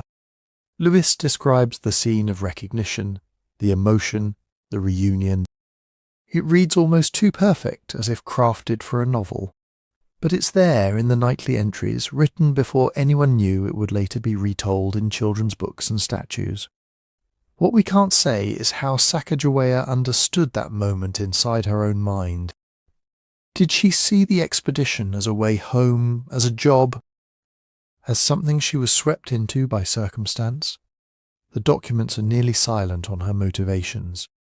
No one in the Corps, so far as we know, asked her to dictate her story. And if she did speak at length, those words did not make it into the surviving journals. We know that her linguistic skills helped.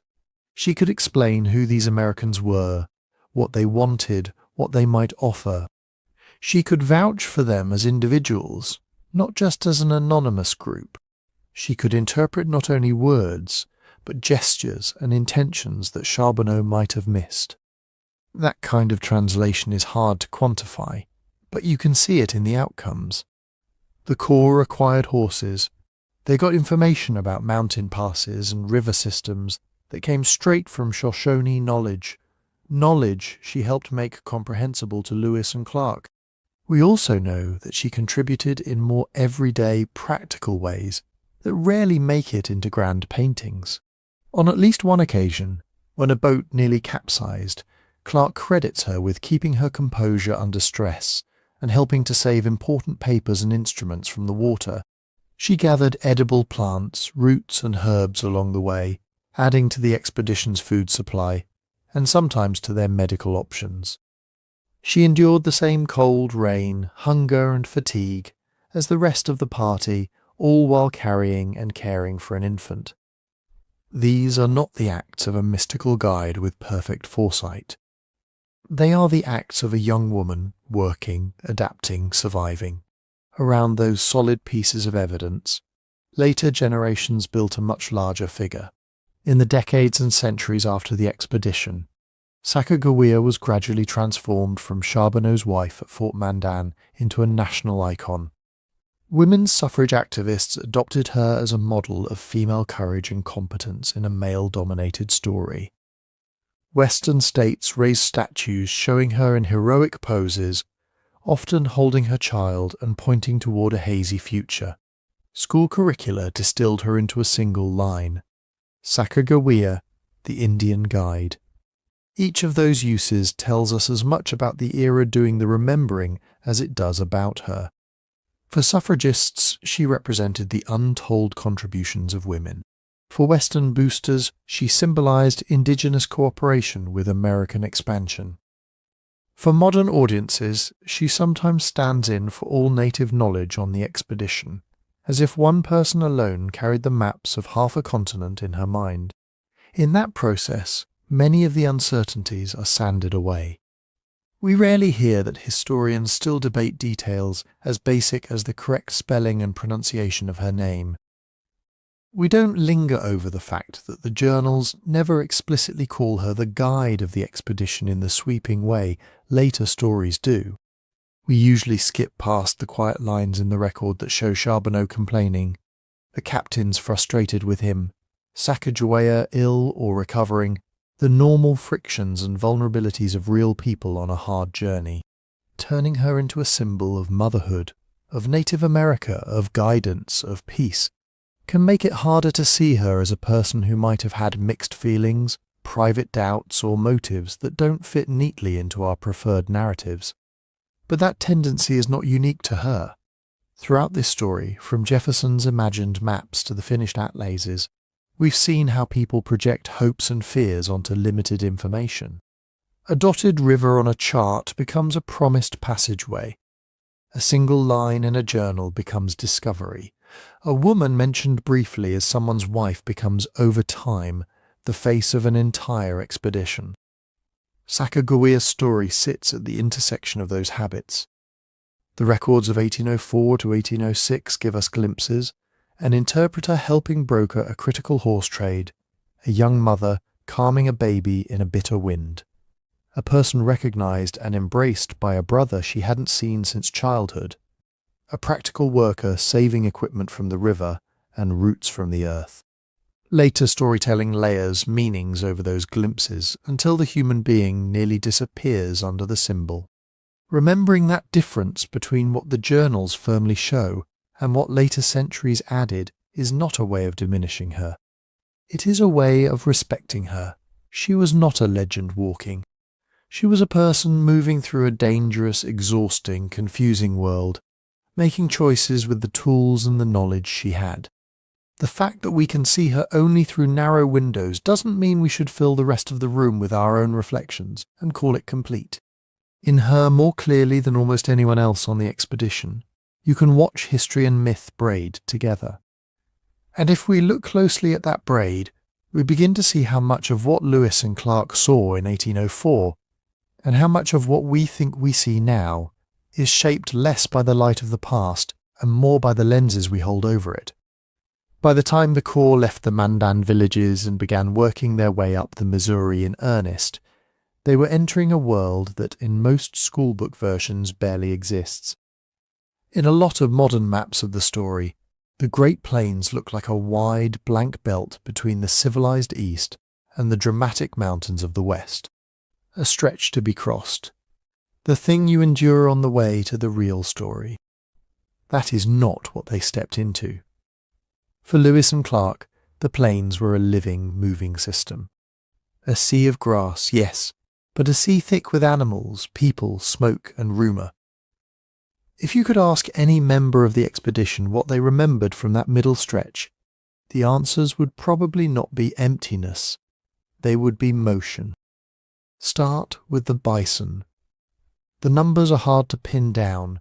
Historians argue over early estimates, but by all accounts, the herds they saw were on a scale that is almost impossible to imagine now.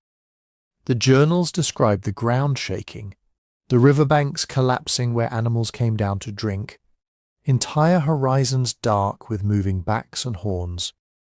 On some days they write as if the world itself is made of three things: sky, grass, and buffalo. But even that picture can mislead us if we think of the bison as wild, random abundance with no human pattern laid over it. For generations before the Corps arrived, Plains nations had been shaping where those herds went and how they behaved. Fire was one of their main tools. On a modern interstate across the plains, you might drive for hours without seeing a single active flame. In 1804 and 1805, Lewis and Clark sailed through a landscape where smoke on the horizon was normal, not exceptional. The journals note burned ground, new green shoots, smoke columns that rise and spread until the sun itself looks hazy and distant. Some of those fires were lightning strikes. Many were not. Tribes set burns to clear old grass, to encourage fresh growth that would attract game, to create fire breaks that protected favoured camps, to drive animals, to signal, sometimes to deny an enemy good pasture. Fire was a management tool, a way of tuning the grassland. From the river, the Corps often saw only the results: a blackened expanse here, a brilliant green flush there, a line of flame crawling along a ridge with no obvious cause. They wrote about the difficulty of navigation when smoke reduced visibility, about ash falling on their camp, about the eerie light of sunsets filtered through haze. What they did not always fully grasp was how much of this fire was part of an intentional human pattern, not just a natural disaster breaking into an otherwise untouched wilderness. Over all of this moved the horse. The Great Plains Lewis and Clark entered were already horse country. Horses had been spreading out from the southwest for generations, moving from people to people faster than detailed written records could follow. By the early 1800s, many plains nations had become what historians call horse cultures, societies in which the animal reshaped everything: hunting, warfare, trade, even concepts of distance and possibility. The Corps occasionally notes mounted warriors appearing and disappearing on the skyline with a speed that must have seemed almost uncanny. For men who had just spent months labouring upstream at 2 or 3 miles an hour, to watch riders cover 10 or 15 miles, in what felt like no time at all, was to see geography itself redefined. Those horses stitched together a web of trails and trade routes that crossed and recrossed the very blank space later maps would show as empty. Goods moved. So did news. So did reputations. By the time the Americans arrived, people far out on the plains had already heard of them in distorted second-hand ways. They were not stepping into a silent void. They were stepping into a network that had its own logic, its own roots, its own expectations about visitors and threats. When they met groups of Teton Sioux, Arikara, later Cheyenne or others farther west, they were entering conversations and rivalries already in progress. The land itself complicated all of this. On the plains distance lies. If you grow up among trees or hills, your eye learns to measure space by how quickly objects shrink or disappear behind obstacles. Out in tall grass under a huge sky, there are fewer landmarks. A line of bluffs can look close enough to reach by lunch, and then remain stubbornly far off as the sun moves overhead. A herd on the horizon seems within range until you realize, after hours of walking, that you misjudged both their size and the scale of the land. Lewis and Clark write about this. They complain gently, and sometimes with a kind of weary humour, about deceptive distances. They mention mirages, shimmering pools of water that vanish on approach, distant groves that turn out to be nothing more than clumps of low brush, the way heat and light bend the air until the whole scene seems untrustworthy. For tired men scanning from the deck of a boat, trying to decide whether that dark mass ahead is brush, rock, or a herd of animals. This uncertainty was more than a curiosity. It shaped decisions, where to land, whether to hunt, whether a smoke plume meant a camp close by or a fire tens of miles away. The rivers joined in this shifting act. The Missouri they travelled was not the narrowed and controlled channel you see today, held in place by dams and levees. It wandered. It cut new paths, undercut banks, carried huge rafts of tangled trees. Side channels appeared and disappeared, sandbars formed overnight. The Corps' own maps, careful as they were, sometimes had a short shelf life. Come back a few years later, and the main current might be somewhere else. Along those banks grew galleries of cottonwood and willow, thin ribbons of trees in an otherwise open world. These wooded strips were travel corridors for people, animals, and information. Camps tucked into them, hidden from the open prairie but close to water. Trails connected one shaded bend to the next. If you could fly over the scene, you would see movement flowing along these green veins, not just across the grass. Ecologically, many things were different from today. Species that are now rare or gone in that region were still common. Wolves trailed the bison herds.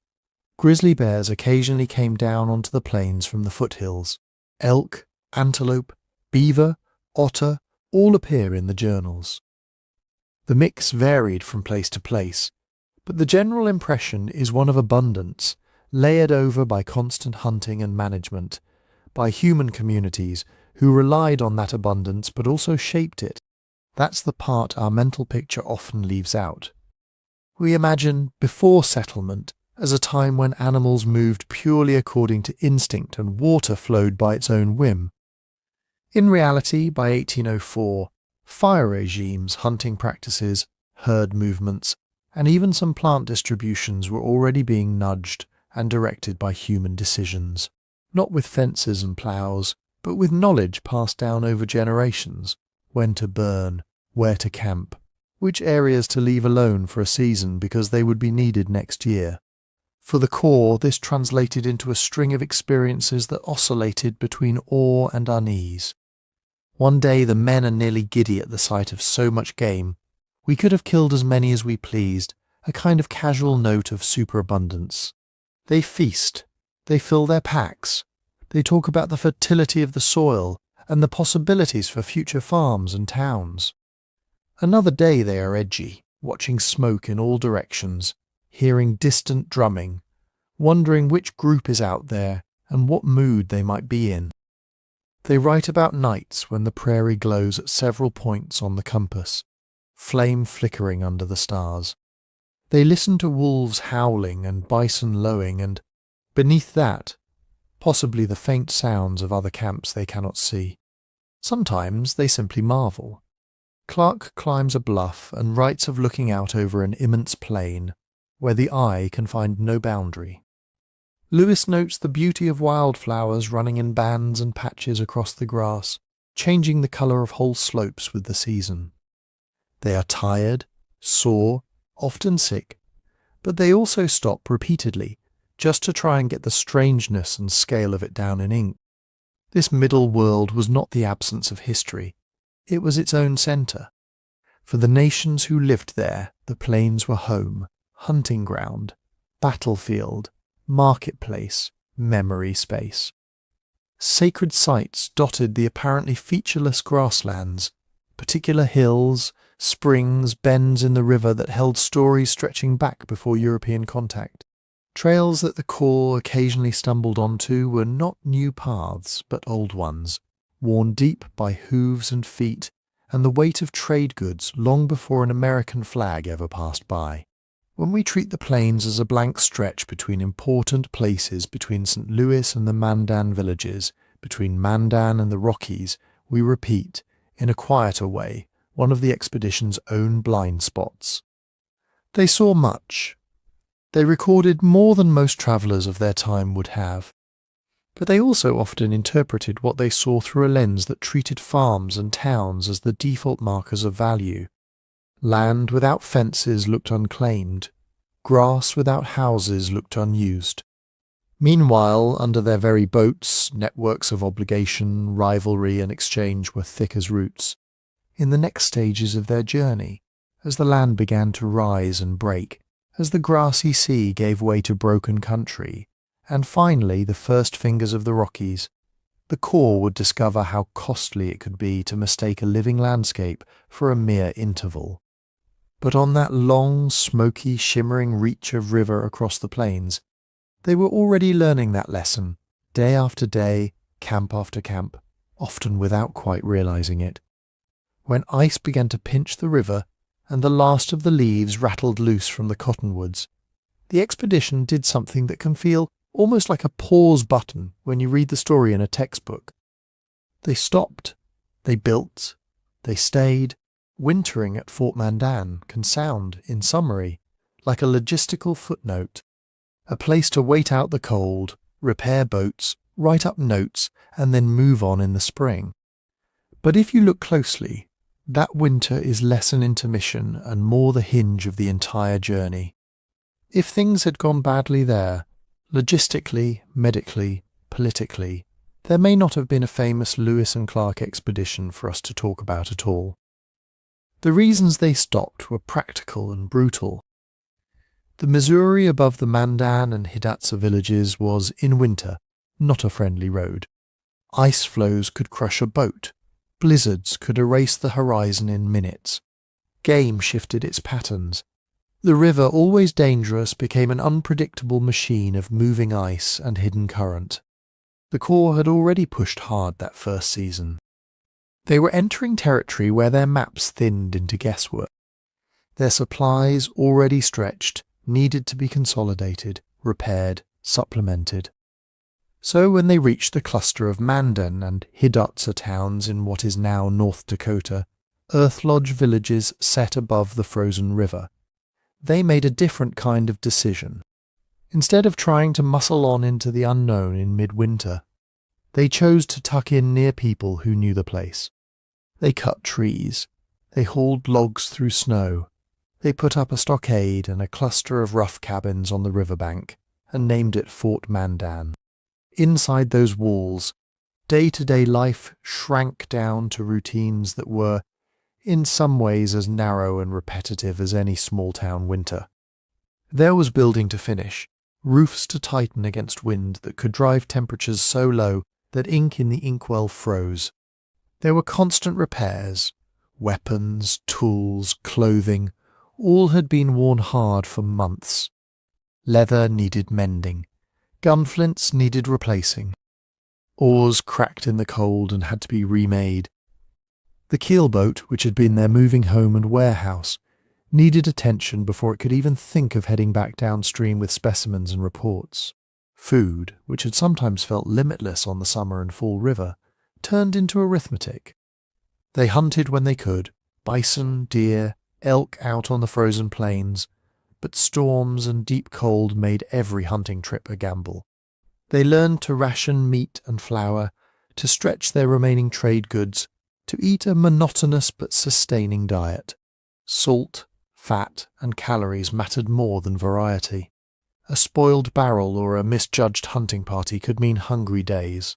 To fill the hours not taken up by survival, they made work where they could. Journals mentioned sewing, carving, making candles, mending moccasins, testing new equipment. Men who were not usually writers were required to keep records. Lewis spent long stretches describing plants, animals, and geology in almost obsessive detail, the way some people today might disappear into a winter project with spreadsheets or crafting. There was discipline, and beneath it, boredom.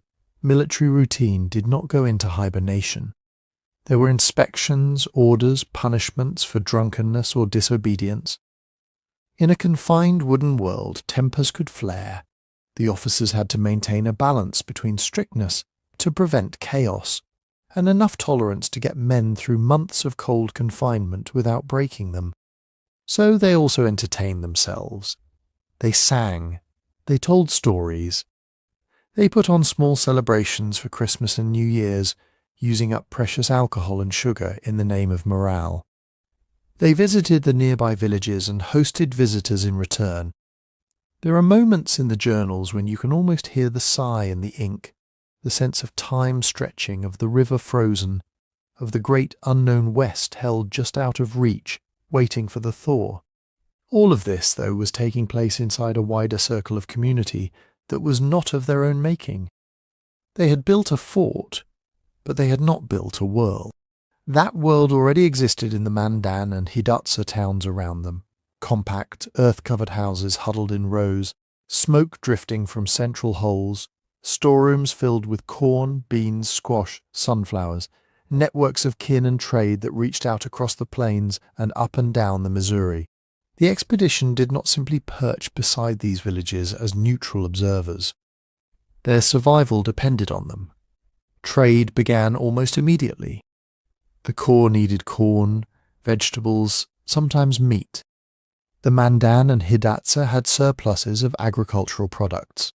In return, the Americans offered metal tools, cloth, beads, and crucially the promise of future trade and alliances with the Great Father far downriver. Knowledge moved with those goods. Around hearths and in council houses, through interpreters of varying skill, the Americans asked questions. Where are the headwaters of this river? How far to the mountains? Who lives beyond you? How do they travel? What do they trade? Who are their enemies? What trails lead where? Maps were sketched in the dirt on paper, in memory. The picture of the West that Lewis and Clark had brought from St. Louis, already a patchwork of rumour and conjecture, was being overwritten with the mental maps of people who had actually lived the routes for generations. From the Mandan and Hidatsa, they heard about the Shoshone in the mountains, about the rough country ahead, about other nations who might help or hinder them. They began to understand that the Rockies were not a single simple ridge to cross, but a complex barrier. They learned where horses could be found, where trade fairs took place, how paths threaded through river valleys and overpasses. Some of this information was accurate. Some was partial, coloured by politics, fear, or simple limits of perspective. But without it, their spring advance would have been blind in a way even their considerable courage could not have compensated for. At the same time, the Americans themselves were not just passive students. They were also, from the Mandan and Hidatsa point of view, a new and potentially dangerous factor in an already crowded field of relationships. Guns in particular mattered. The Corps offered repair of firearms and sometimes presented weapons as gifts. In a world where horses, guns, and trade access could tilt the balance between nations, these interactions were not small. Mandan and Hidatsa leaders had to calculate how might this new source of goods and prestige affect their position relative to the Lakota to the south, to other neighbours up and down the river. So the winter relationships were layered. There was warmth and curiosity visits, shared ceremonies, exchanges of children's games and songs. There was calculation who gets closest access to these newcomers, who receives the most attention, who is publicly acknowledged in council. There was tension, moments when thefts, misunderstandings, or perceived slights led to angry words or the threat of violence. All of this unfolded under a constant, mostly invisible pressure, disease. By the time Lewis and Clark arrived, the Mandan and Hidatsa had already endured waves of smallpox and other illnesses introduced from distant contact zones to the east and south. Their populations had been reduced, their social fabric strained. The very fact that there was room for the Americans to build a fort nearby was, in part, the result of those earlier demographic shocks. During the winter at Fort Mandan itself, there is no single documented epidemic sweeping directly from the Corps into the villages or back again in a way historians can trace day by day. But everyone there lived with the memory, or at least the cultural memory, of sickness that came from far away and did not behave like any known local disease. Sharing air in close rooms, trading objects, gathering for councils and celebrations, none of these acts can be cleanly separated from that broader history of pathogens moving along the same routes as trade goods and stories. The balance between the benefits of contact and the risks it carried was fragile, and not always visible to the people living through those cold months. Underneath the everyday routines, another kind of work was happening too, the slow forging of relationships under stress. Lewis and Clark needed allies. So did the Mandan and Hidatsa. Everyone understood in one way or another that the ice would eventually break, and with it would come movement, of the expedition westward, of traders, of rival war parties. Conversations in that winter had a double life. On the surface they might be about sharing tobacco, comparing hunting stories, marvelling at a compass or a steel trap. Underneath they were about testing trust. Who keeps their word? Who exaggerates? Who looks eager for guns or promises? Who seems cautious? Some bonds formed that were genuinely cooperative, built on mutual help in harsh conditions. Others were frankly transactional, corn for cloth, information for gifts. Some were tense almost from the start, as when visiting groups from rival nations came into the orbit of Fort Mandan and competed for attention or access. Through it all, the Americans were quietly deciding who seemed reliable enough to count on when they pushed off toward the unknown mountains. The Mandan and Hidatsa, in turn, were deciding how much to invest in these strangers who claimed to speak for a distant, powerful government that none of them had ever seen. From a distance in time, the winter can look quiet. No great battles, no dramatic crossings, just snow, wood smoke, and the scratch of pen on paper. But in that quiet, the shape of the rest of the expedition was being set.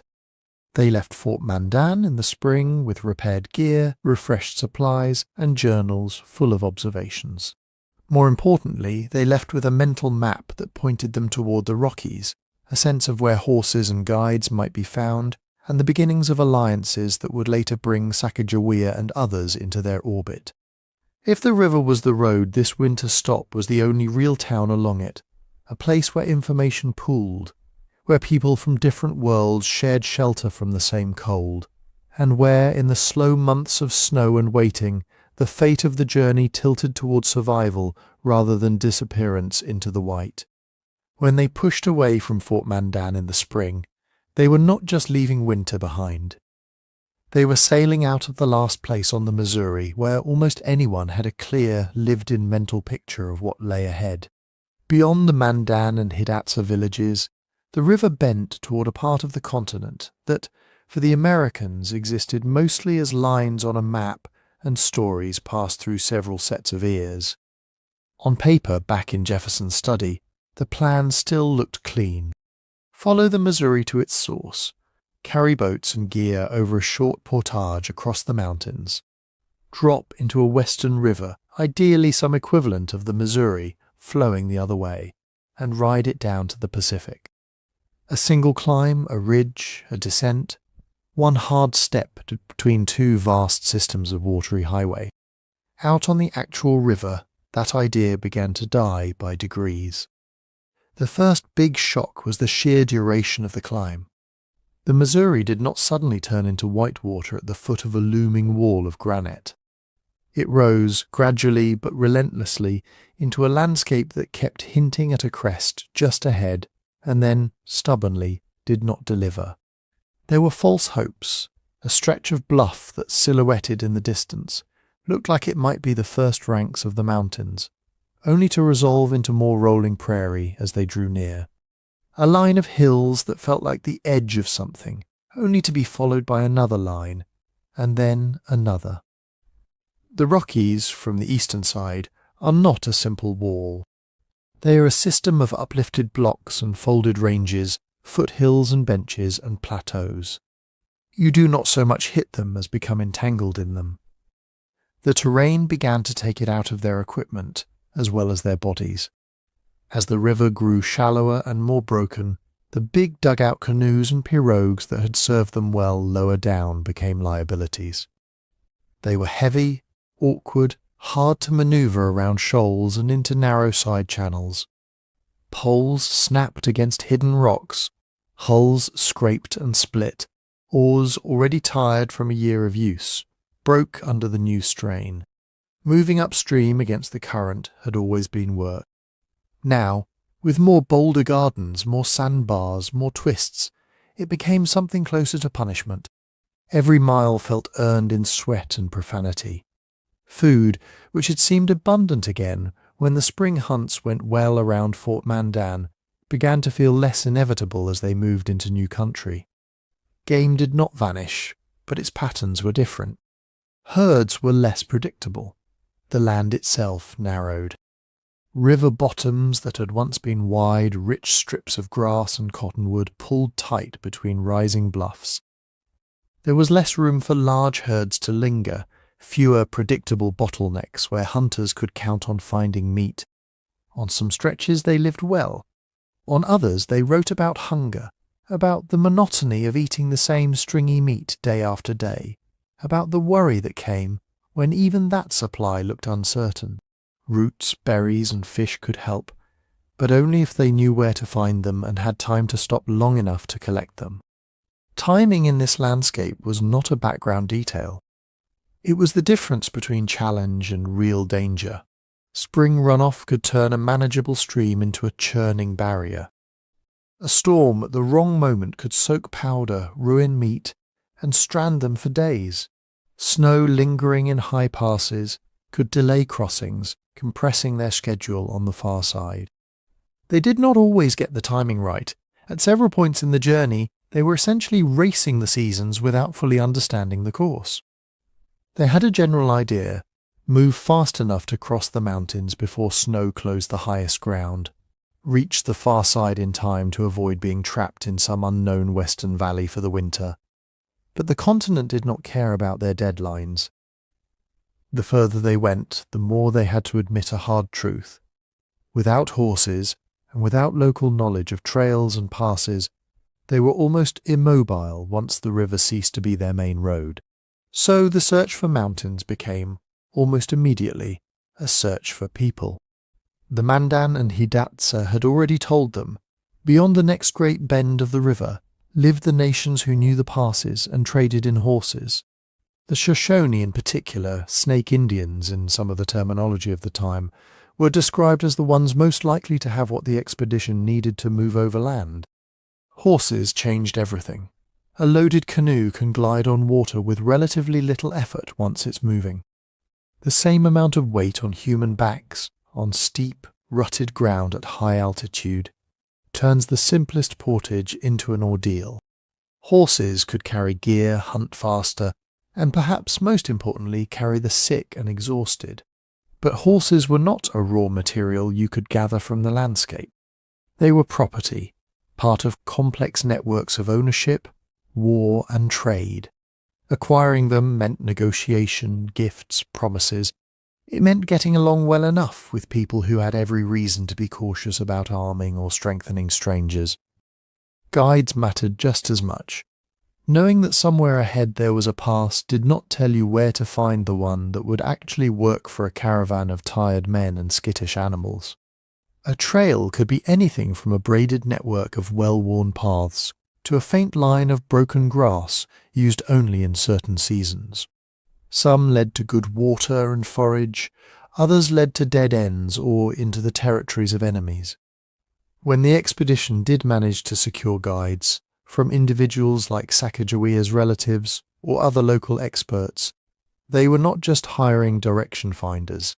They were tying themselves for a time into someone else's mental map of the mountains, where snow lingered longest, where a stream could be forded, where a steep slope became too dangerous for loaded animals. The journals suggest that sometimes this worked beautifully. A knowledgeable guide could shave days of trial and error off a crossing. At other times misunderstandings arose. A short way, in one person's experience, might feel like an endless detour to someone carrying a pack. Under all of this, something quieter was happening. The slow collapse of the simple geographical fantasy many of them had carried from the east. They had been raised on maps that showed the continent as a kind of symmetric body. Big river to the east, big river to the west, spine of mountains in between. From a distance, it could look almost neat. Up close, in aching muscles and broken gear and endless ridges, that neatness dissolved. They began to understand that the Rockies were not one obstacle, but many layered obstacles, ranges behind ranges, watersheds nested inside watersheds.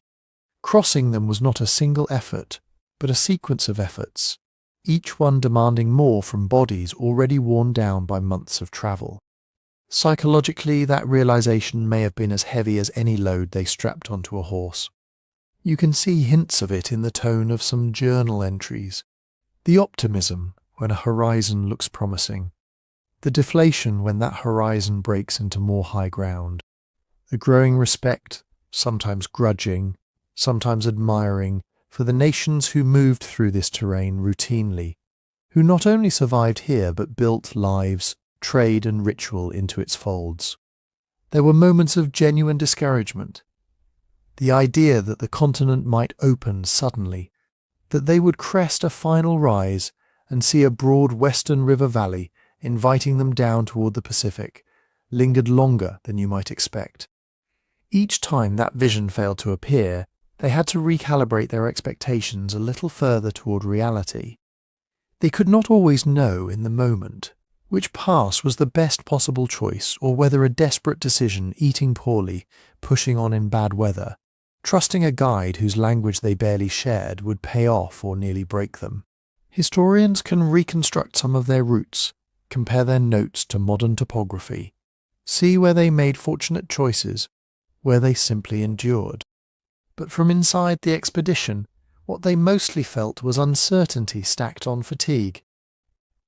The Rockies, for them, were not a dramatic single scene between Act 2 and Act 3 of the story.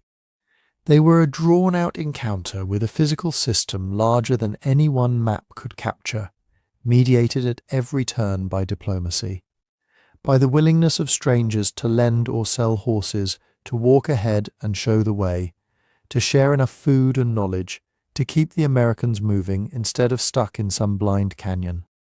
What they discovered in those months was not just a route over a mountain range, but a more complicated truth, that the continent was bigger, more broken, and more dependent on human relationships than the lines Jefferson had traced on paper ever admitted.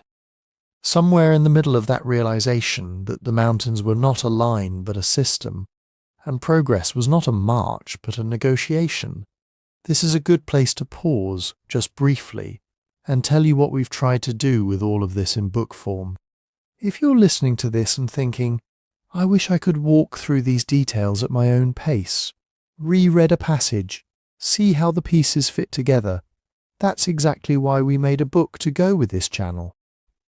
It's at sleepytimehistory.com, and for this week there's a discount running for listeners of the show.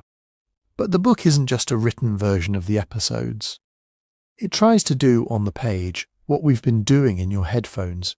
Take the parts of the story that usually get one sentence in a textbook, the hunger between forts, the broken oars, the tense silences in a council house, and give them enough room to be lived in. It lingers on the dull-sounding things that actually decided what happened next.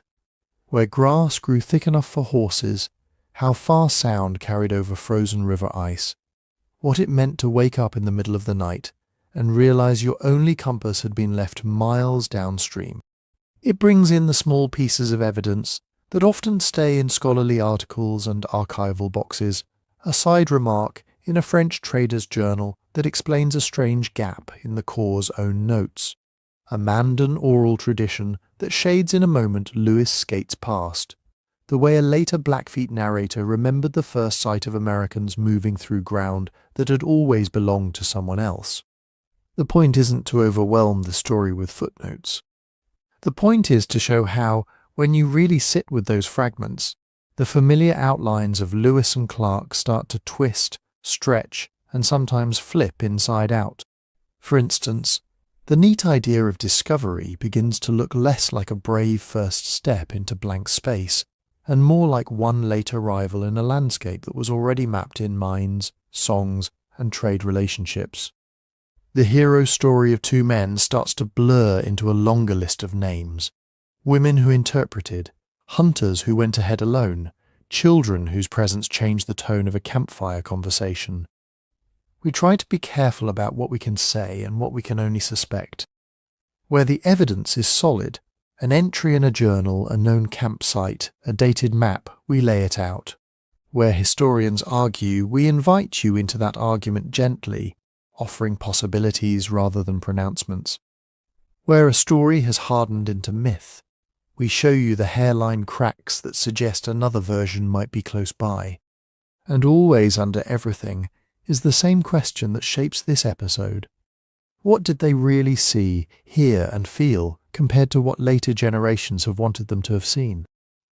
If that kind of slow, careful, sleep-friendly history appeals to you, you can find the book at sleepytimehistory.com with that listener discount in place this week. You don't have to go there now, you can just let the thought sit somewhere in the back of your mind, like a landmark you might visit later. Because for Lewis and Clark there was no option to step out of the story and look at it from above. Once they left Fort Mandan and slipped deeper into the half-known, they were committed. Each bend in the river wrote the next line for them. So let's drift back to where we left them. Somewhere in that rising country where the Missouri is still technically a river, but already beginning to behave like something else. The water itself is about to change character. For most of the journey so far, the Missouri has been the dominant force in the story. Wide, pushing, muddy, the kind of river that can move whole trees and threaten to take the unwary with them. It has been both enemy and ally. As they climb, that balance starts to shift. The river splits, braids, becomes more temperamental and less reliable as a road. Tributaries come in from the west and south, cold and swift from snowmelt. Each one a possible hint of the way up, and each one a possible dead end that runs into a cliff or a box canyon. In the book, we follow these choices slowly, almost day by day, because this is where a single wrong turn or a single lucky conversation could mean weeks gained or lost.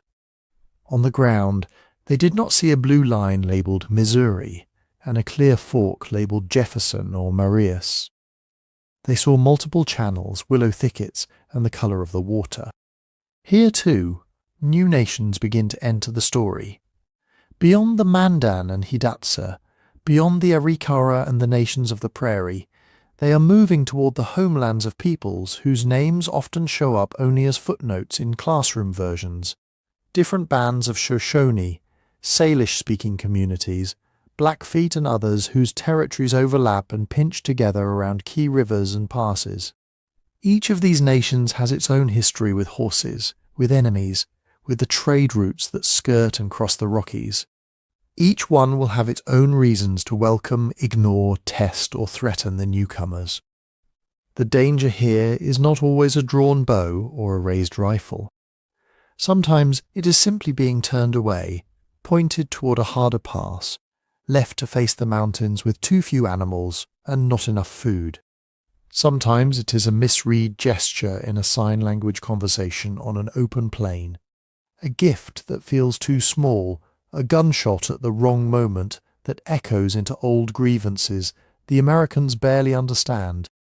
When people imagine the western side of the journey, they often picture one simple narrative. The men reach the top of the mountains, look down, and see a gentle river dropping toward a blue, welcoming Pacific. The hard part is over.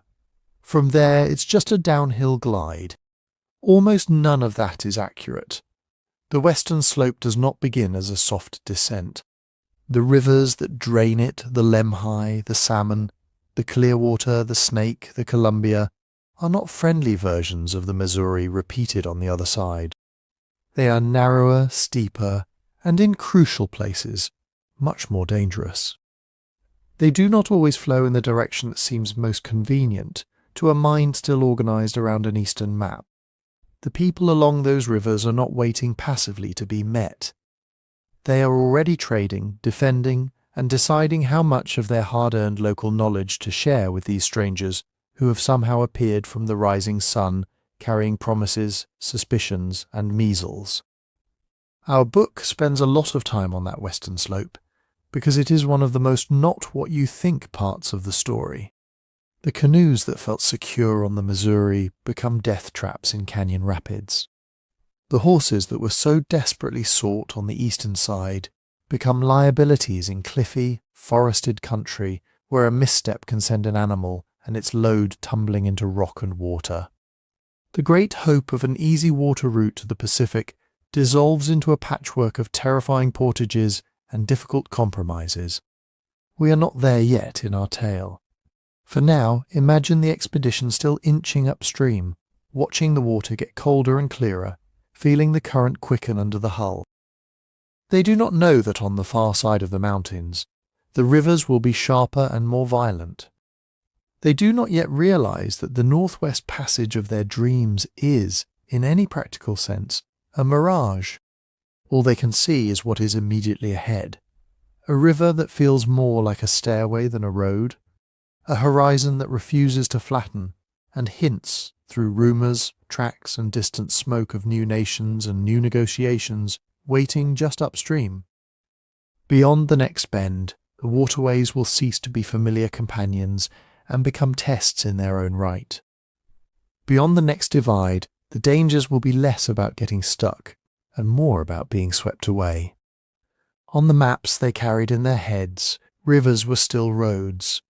Even as the Missouri turned trickier and more divided, the basic assumption held: if water flows, you can probably follow it. If you can follow it, you can probably carry trade and messages and soldiers along it. That was the underlying promise of the whole expedition. When they finally crossed over and began to descend the western side of the continent, that quiet assumption started to shatter. The shift is subtle at first. You move from the long, open perspectives of the plains and the high headwaters, where distance is something you can see, into a world where distance is something you hear. Water sounds different on the western slope. Instead of a broad, muddy push, you get pulses and drops, collisions with rock. Instead of a single channel that meanders, you get water that has decided to cut, to choose a line and stick to it with violent conviction. To men raised along the relatively gentle eastern rivers, and hardened by the Missouri's wide, messy force, this could feel like stepping into a different category of river entirely. The Corps' journals, when they reach places like the Lemhi and the Salmon, and then the Clearwater and Snake, start to fill with words that are working hard just to keep up. They write of very rapid, foaming, boiling, rocky, impetuous water. They stack adjectives the way you might stack sandbags against a flood. You can feel them groping for comparison points that no longer quite fit. They know how to talk about falls because they have seen the great falls of the Missouri, that long, brutal stairway of broken river. But here, on the western slope, danger isn't only a few dramatic drops you can walk around. It's mile after mile of water that is almost, but not quite navigable. Water that offers just enough hope to tempt you in, and just enough hidden rock to break a canoe, a leg, or a skull. This is where risk management stops being an abstract virtue and becomes a daily survival skill. On the plains, a bad decision might mean losing time, losing a horse, suffering more deeply from weather or hunger. On the steep rivers of the West, a bad decision can mean watching your powder, your tools, your medicines, and your notes vanish downstream in seconds. So they argue with themselves in ink. One day they write confidently about the best course of action. The next day that plan is abandoned because the river has revealed something new. A rock garden no one saw from camp. A bend that turns out to be a chute. Rapids force choices that are never clean. Portage and you lose days, burn food, grind men and animals down with carrying loads over slick boulders and through alder thickets. Run the water and you gain speed. But you stake everything on your ability to read liquid topography that you've never seen before. The journals will sometimes sound decisive. We resolved to run the rapids. We determined to make a portage. But if you look closely at the surrounding entries, you see the texture of doubt underneath. Long descriptions of great anxiety, of sleepless nights calculating the odds, of arguments around the fire as men who have to paddle the boats question the men who give the orders. Even the act of describing becomes strained.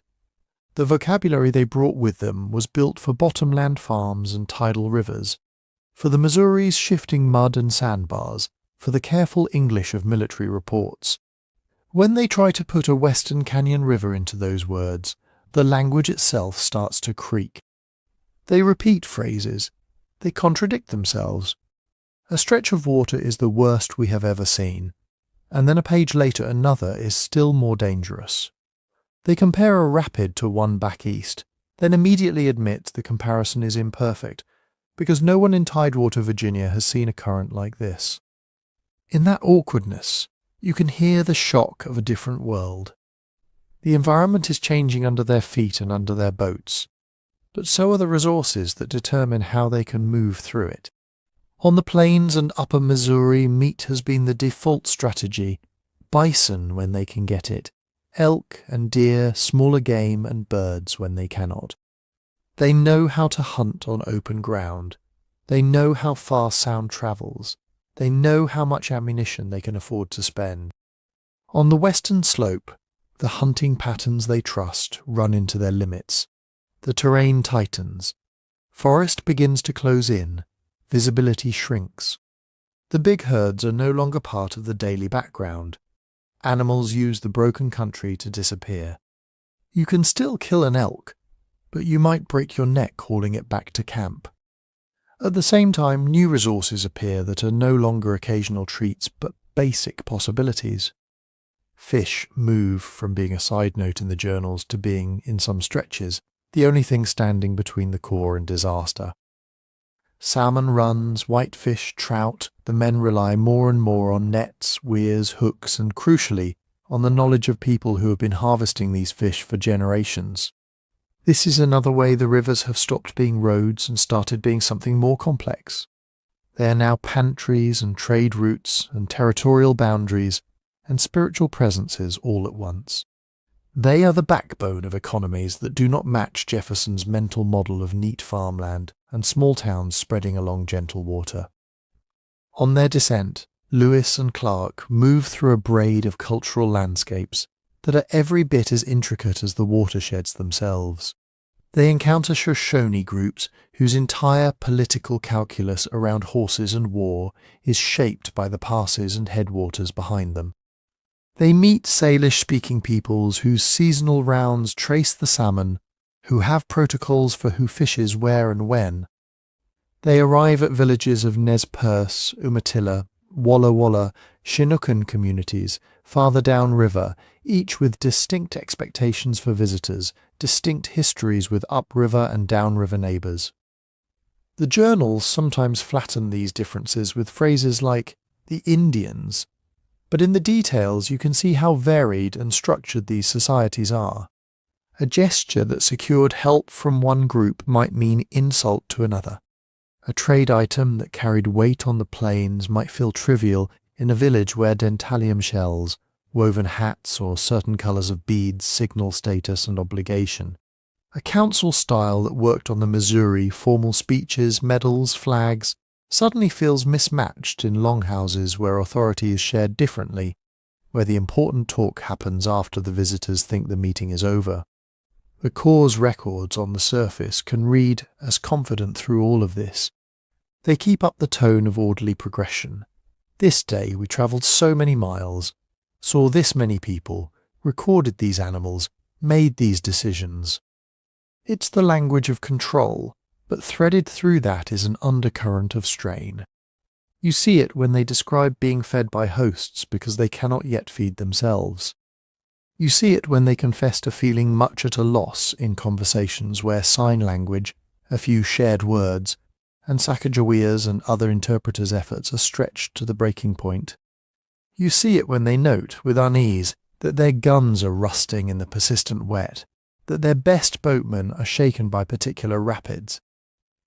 The western slope forces them to admit, even if only in private lines of ink, that their categories are running out.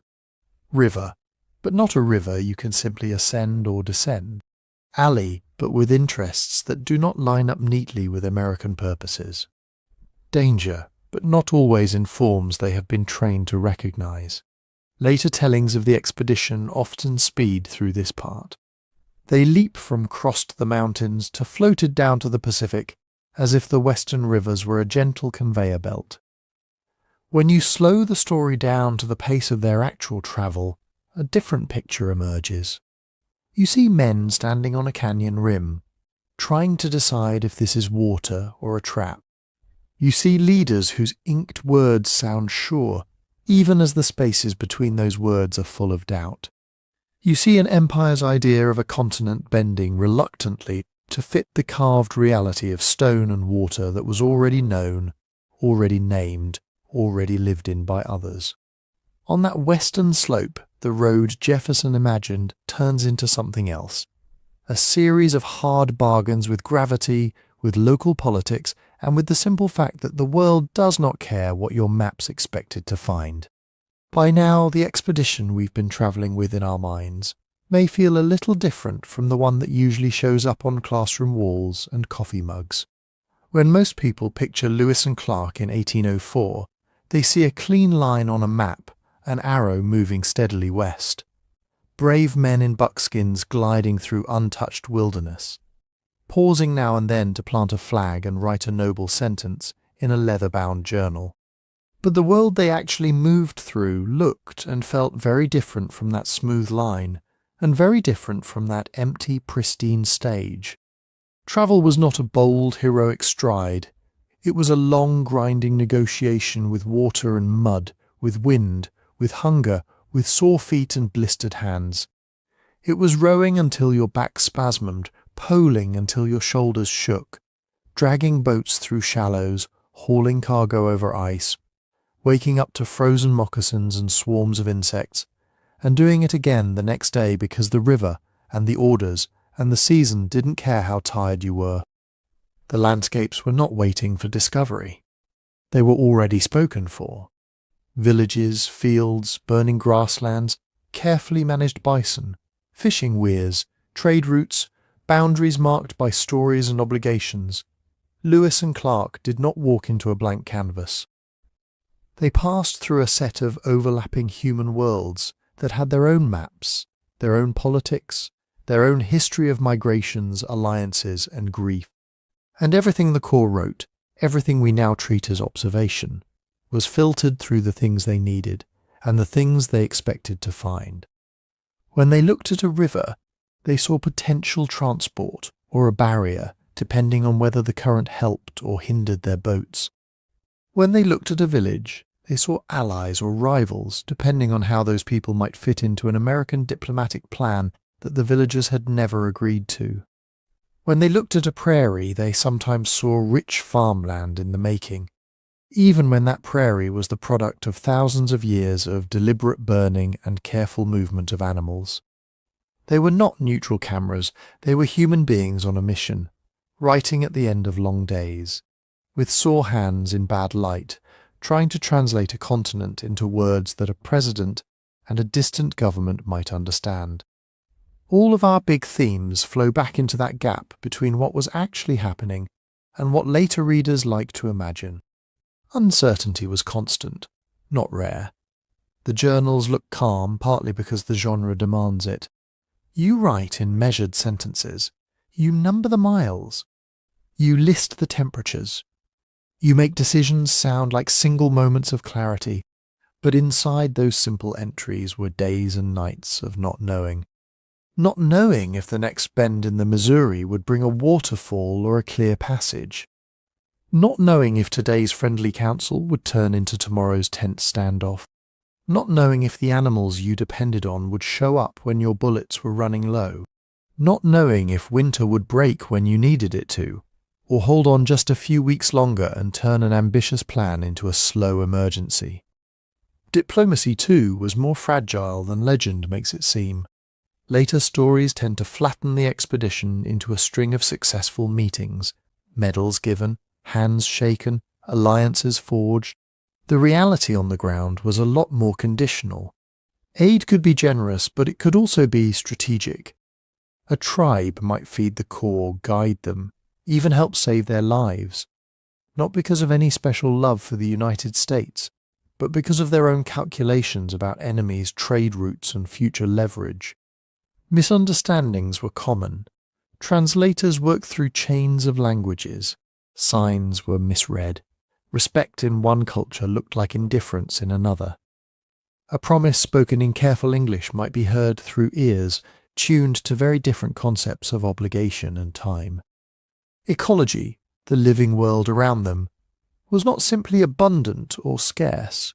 It was patterned. Animals moved along routes shaped by human fire and human hunting. Forests grew in places where people let them grow and disappeared where people did not want them. Even the so-called wilderness zones between big villages were crisscrossed by paths, by knowledge of where to find roots, where to gather berries, where to cut timber, where to avoid spirits or enemies. Against that complexity, the legend we inherit is very simple. It prefers clean contrasts, discovery instead of encounter, wilderness instead of homeland, destiny instead of improvisation.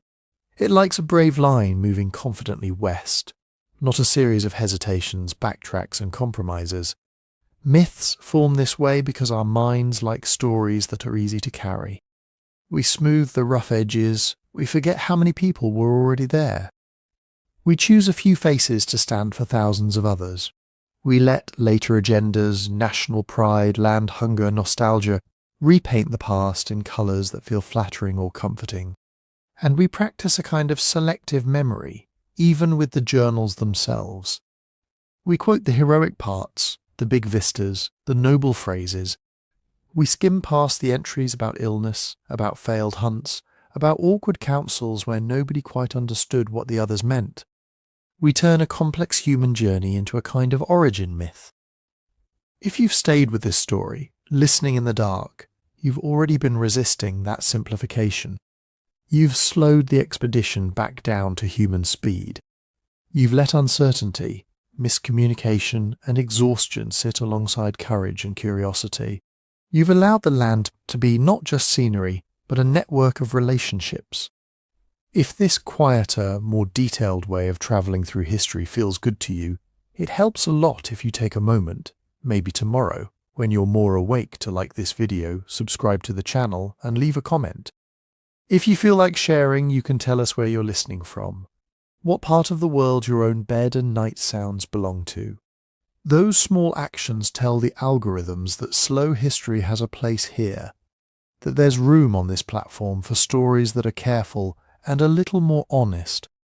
And if you're curious about the deep past that shaped us long before 1804, you might also like the book this series grew out of, about the prehistoric bottlenecks and quiet catastrophes that almost erased our species and the strange paths that led from a few thousand survivors to everyone alive today. You can read more about it and, if you'd like, buy a copy at sleepytimehistory.com. For now, you don't have to remember all the details. You can let the names of rivers and nations, the dates and distances sink down into that soft space where thoughts begin to blur at the edges. Just keep hold of one gentle idea. The past was full of people as real and complicated as you, walking through worlds that were already old, already known, already entangled with other lives. Lewis and Clark were not the first eyes or the last. They were two more sets of travellers looking out at a living continent, trying to turn what they saw into words. We live in the long aftermath of those words and of many others, and we have the quiet power to choose which versions we carry forward, whether we repeat the smooth legend or make a little more room for doubt, for other voices, for the people the first story left out. As you lie here, you can let your own thoughts drift the way their boats did, carried by a current. You don't have to steer. If you want, you can follow that current into sleep, knowing that the story will still be here when you wake up, and that there are always more hidden corners of history waiting patiently to be noticed.